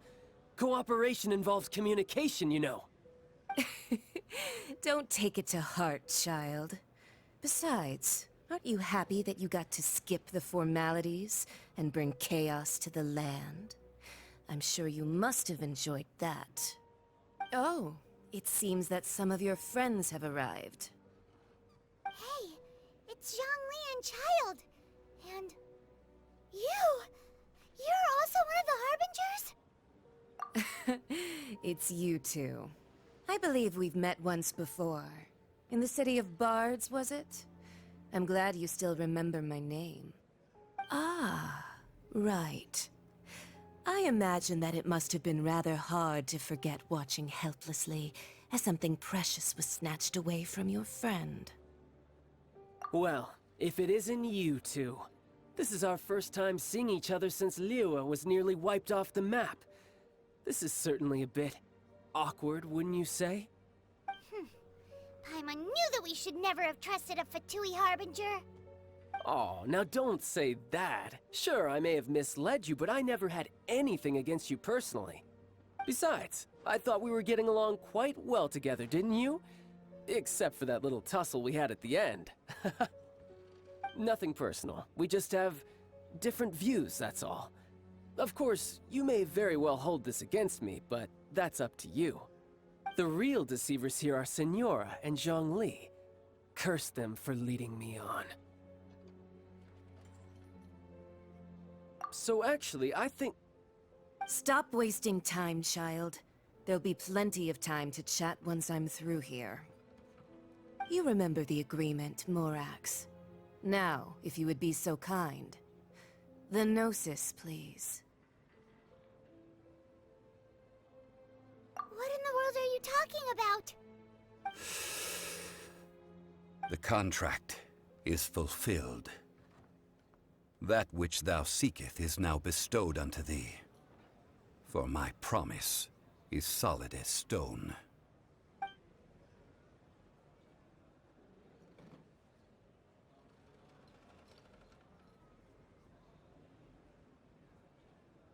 How sanctimonious.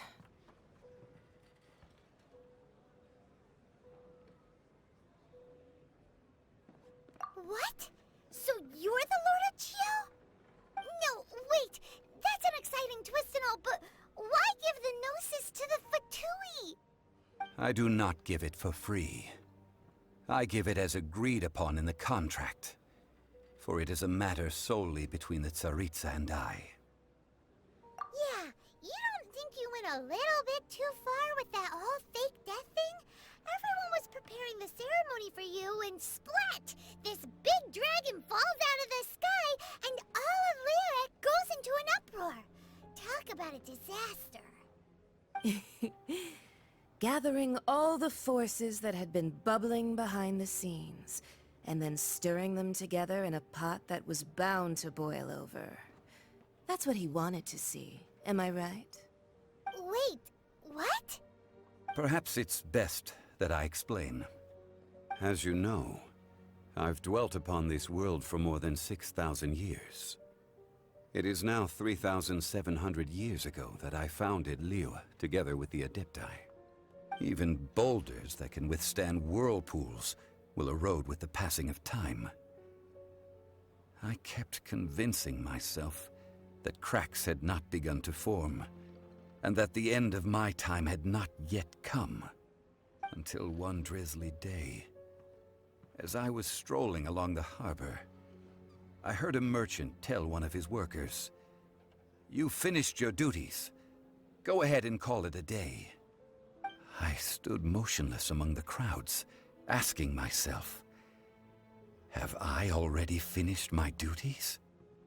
Oh, Zhongli. But as I began to consider relinquishing my divine role, I soon discovered that many reasons still remained to not hastily depart. Was Liyue, the city I had dwelt in for so long, already prepared to enter its next age? I decided that a test was needed in order to reveal the answer. So I feigned my own death, and gathered the cast of Child, the Adepti, and the Liyue Qixing to play their roles together on the stage that was Liyue. That's right, which is why I continued to safeguard the Gnosis until now. So you mean that if the chaos ever reached the point of no return, you would simply appear and use your divine powers to bring Liyue back under control? Of course, and it would have been all too easy for him too. Just as a child quickly matures after losing their parents, so has Liyue matured when faced with the death of its deity. In the end, the resolution to all that has transpired was even more satisfactory than I could have hoped for. Take the Adepti, for instance. Owing to their years of seclusion, they were the least informed. Yet when faced with a crisis, they commendably showed the greatest amount of restraint possible. Not only did they manage to cooperate with the Qixing, but in the end, they even made efforts to understand the hearts of the people. Credit is also due to Signora, the emissary dispatched by the Cryo-Archon to fulfill our contract. At my request, she kept everything she knew in strict confidence. This despite the eavesdropping ears of her colleague, Child. This meant I could remain as Zhongli, even having the chance to fulfill the age-old traditions of Liyue in this mortal form. Thank you for joining me on this journey, Traveler. All of these things turned out as I had planned. There is only one thing that I had not anticipated, and that was the conduct of the Liyue Qixing. I had expected them to do no more than the Adepti, to come to the defense of Liyue. But when all was said and done, they seized the opportunity to supplant Liyue's divine protectors, and used the subsequent power vacuum left by my death to quickly gain complete control of Liyue. Huh? That doesn't sound good at all. Ha! On the contrary, I think it is excellent. I had always feared that it was too soon for them to take over from me. And it was also that which I longed for the most. As such, this is the best parting gift anyone could have given this god of old. Hey, what about me? Doesn't anyone feel the least bit of remorse for deceiving me? You've practically kept me in the dark. I think that thanks would be more appropriate. You certainly played no small part in all of this, wreaking havoc and turning the city upside down. The Lord of Geo ought to thank you for your performance, if anything. If you hadn't created the pressure of a battle between mortals, adepti, and a god, the lump of coal resting in the hands of the Geo-Archon, Liyue would never have been able to become a dazzling diamond of a city. Huh? Just whose side are you on, mocking me like that? Are you itching for a fight? Hey, haven't you learned the Liyue saying, don't always call it as you see it? Well then, with the Gnosis in my possession, I have no use for such idle chatter. We should return to Zapoljarny Palace and seek an audience with Her Majesty, the Tsaritsa. Come, child. Fine. I'll meet you there later.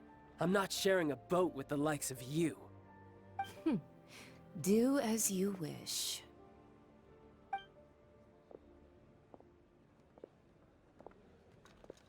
Now then, is there anything else you wish to ask me? Right! As Zhongli always told us, a good trade is a fair trade. Paimon has no idea what could be a good trade for a Gnosis. Realistically speaking, there is no such thing. Huh? However, I am the god of contracts. For thousands of years, I have made countless contracts. If the deal was of no benefit, then I certainly would not be inclined to agree to it. My agreement with the Cryo-Archon will be the last of my contracts as the Geo-Archon. My contract to end all contracts.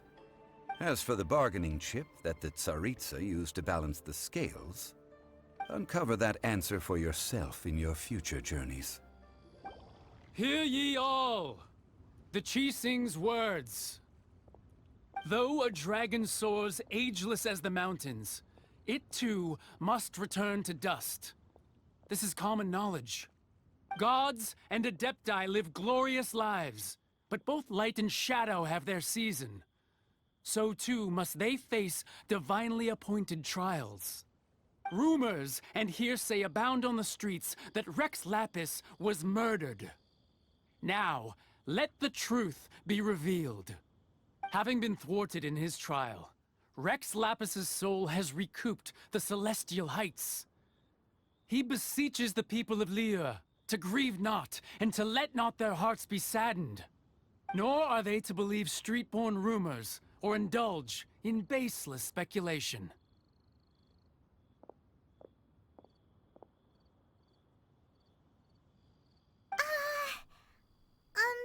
Paimon needs a translation on what the Qixing's announcement said. So that's how they're spinning it. Something feels off. Why would they suddenly give up looking for the murderer? Not to mention how this excuse sounds like something they just made up on the spot. Could the Qixing already have known that Rex Lapis wasn't dead? But Zhongli said that neither they nor the Adepti knew anything. Did Zhongli tell them in secret after his Gnosis changed hands? Exactly, right?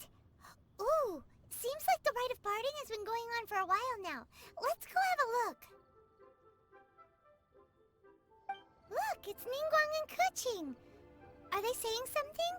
Are their speeches over? As said previously, Rex Lapis's soul returning to the heavens is the end of the contract. And it is also the end of an era. 3,700 years of contracts burnt and reduced to ash. We, the people of Liyue, were indeed prosperous. But blinded by our prosperity, we forgot that time can be pitiless. The long, unending dream of our Archon walking among us. Now that we have awoken from our dream, we must learn to say farewell. Will you stand with us as we re-establish our contracts? As we build a new age of prosperity? So concludes the words of Her Eminence the Tianquan. Does Her Eminence the Yuheng have anything to add?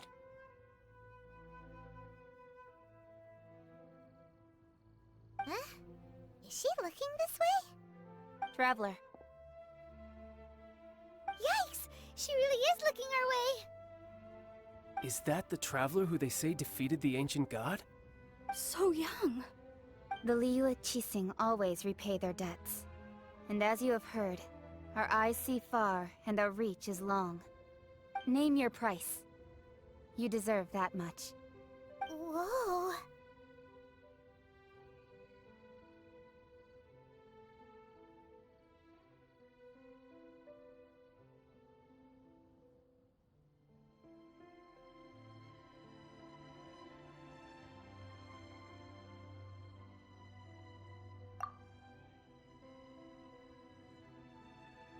Well, could you help me put up some missing person posters? Hey, Zhongli!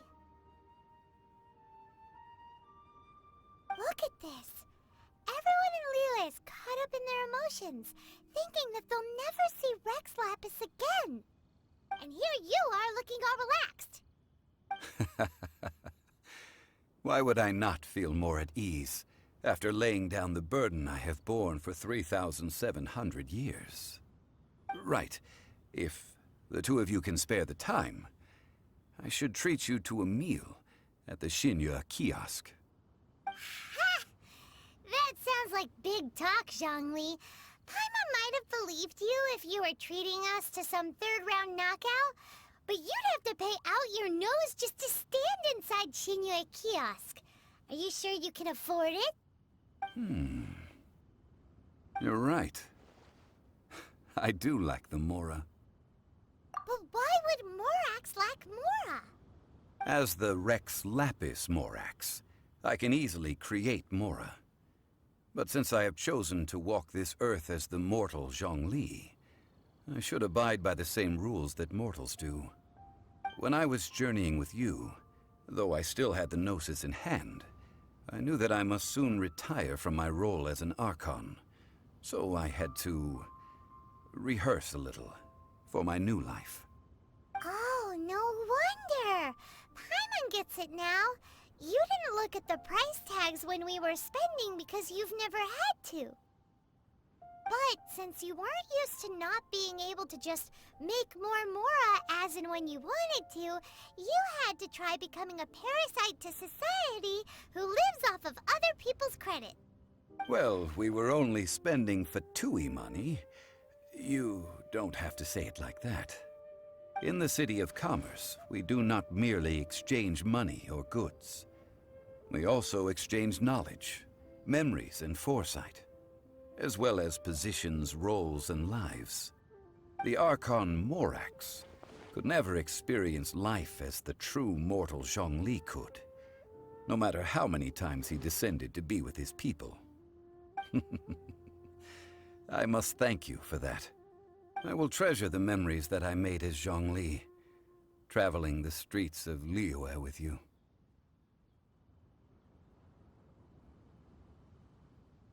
That is true. But there is no journey that does not end. No meetings without partings. Paimon thinks that we should make a move and continue our search for the Seven. I fear that continuing your journey may be difficult. The nation that neighbors Liyue by sea, Inazuma, is presently closed. The Electro-Archon Ball. And just as the people of Liyue preferred to call me Rex Lapis, she too goes by another name among locals in Inazuma. Paimon thinks we've heard that one before. Raiden? That is the case. And since Raiden is also the Shogun of Inazuma, people call her the Raiden Shogun. That said, though people at the wharf were saying that the situation in Inazuma is very tense, Paimon doesn't remember that always being the case. It wasn't that bad last year. Zhongli, since you're Rex Lapis, shouldn't you know something about what's happening there? Just how did Inazuma become a closed nation? It's because of visions. Visions? When faced with circumstances beyond their control, humans often bemoan their lack of power. But if a person shows true strength of will at a desperate and fateful moment in their life, the gods will look upon them with favor. This is what visions are. Magical foci bestowed upon those who have been acknowledged by the gods. Uh-huh. That's how people in Teyvat see it. But starting from last year, the Raiden Shogun began promulgating the Vision Hunt Decree. Vision Hunt Decree? Yes. It was an order to seize all visions within Inazuma's borders, and to inlay them upon the hands of the statue of the omnipresent god. They want to seize visions. But why? Aren't visions blessings from the gods? I should think that in the Raiden Shogun's eyes, it is precisely because they are divine blessings that they should be under the sole dominion of divinity. Whoa, that's harsh. The Animo Archon is the god of freedom, and the Geo Archon is the god of contracts. For her part, the Raiden Shogun is the god of eternity. It seems as though she has finally decided to eliminate any unstable elements that could pose a threat to her eternal realm. The fact that even I, the oldest of the seven, have now passed away, will only strengthen her resolve to pursue eternity. Knowing her, she must have again quoted that adage she is most fond of when proclaiming that decree to her people.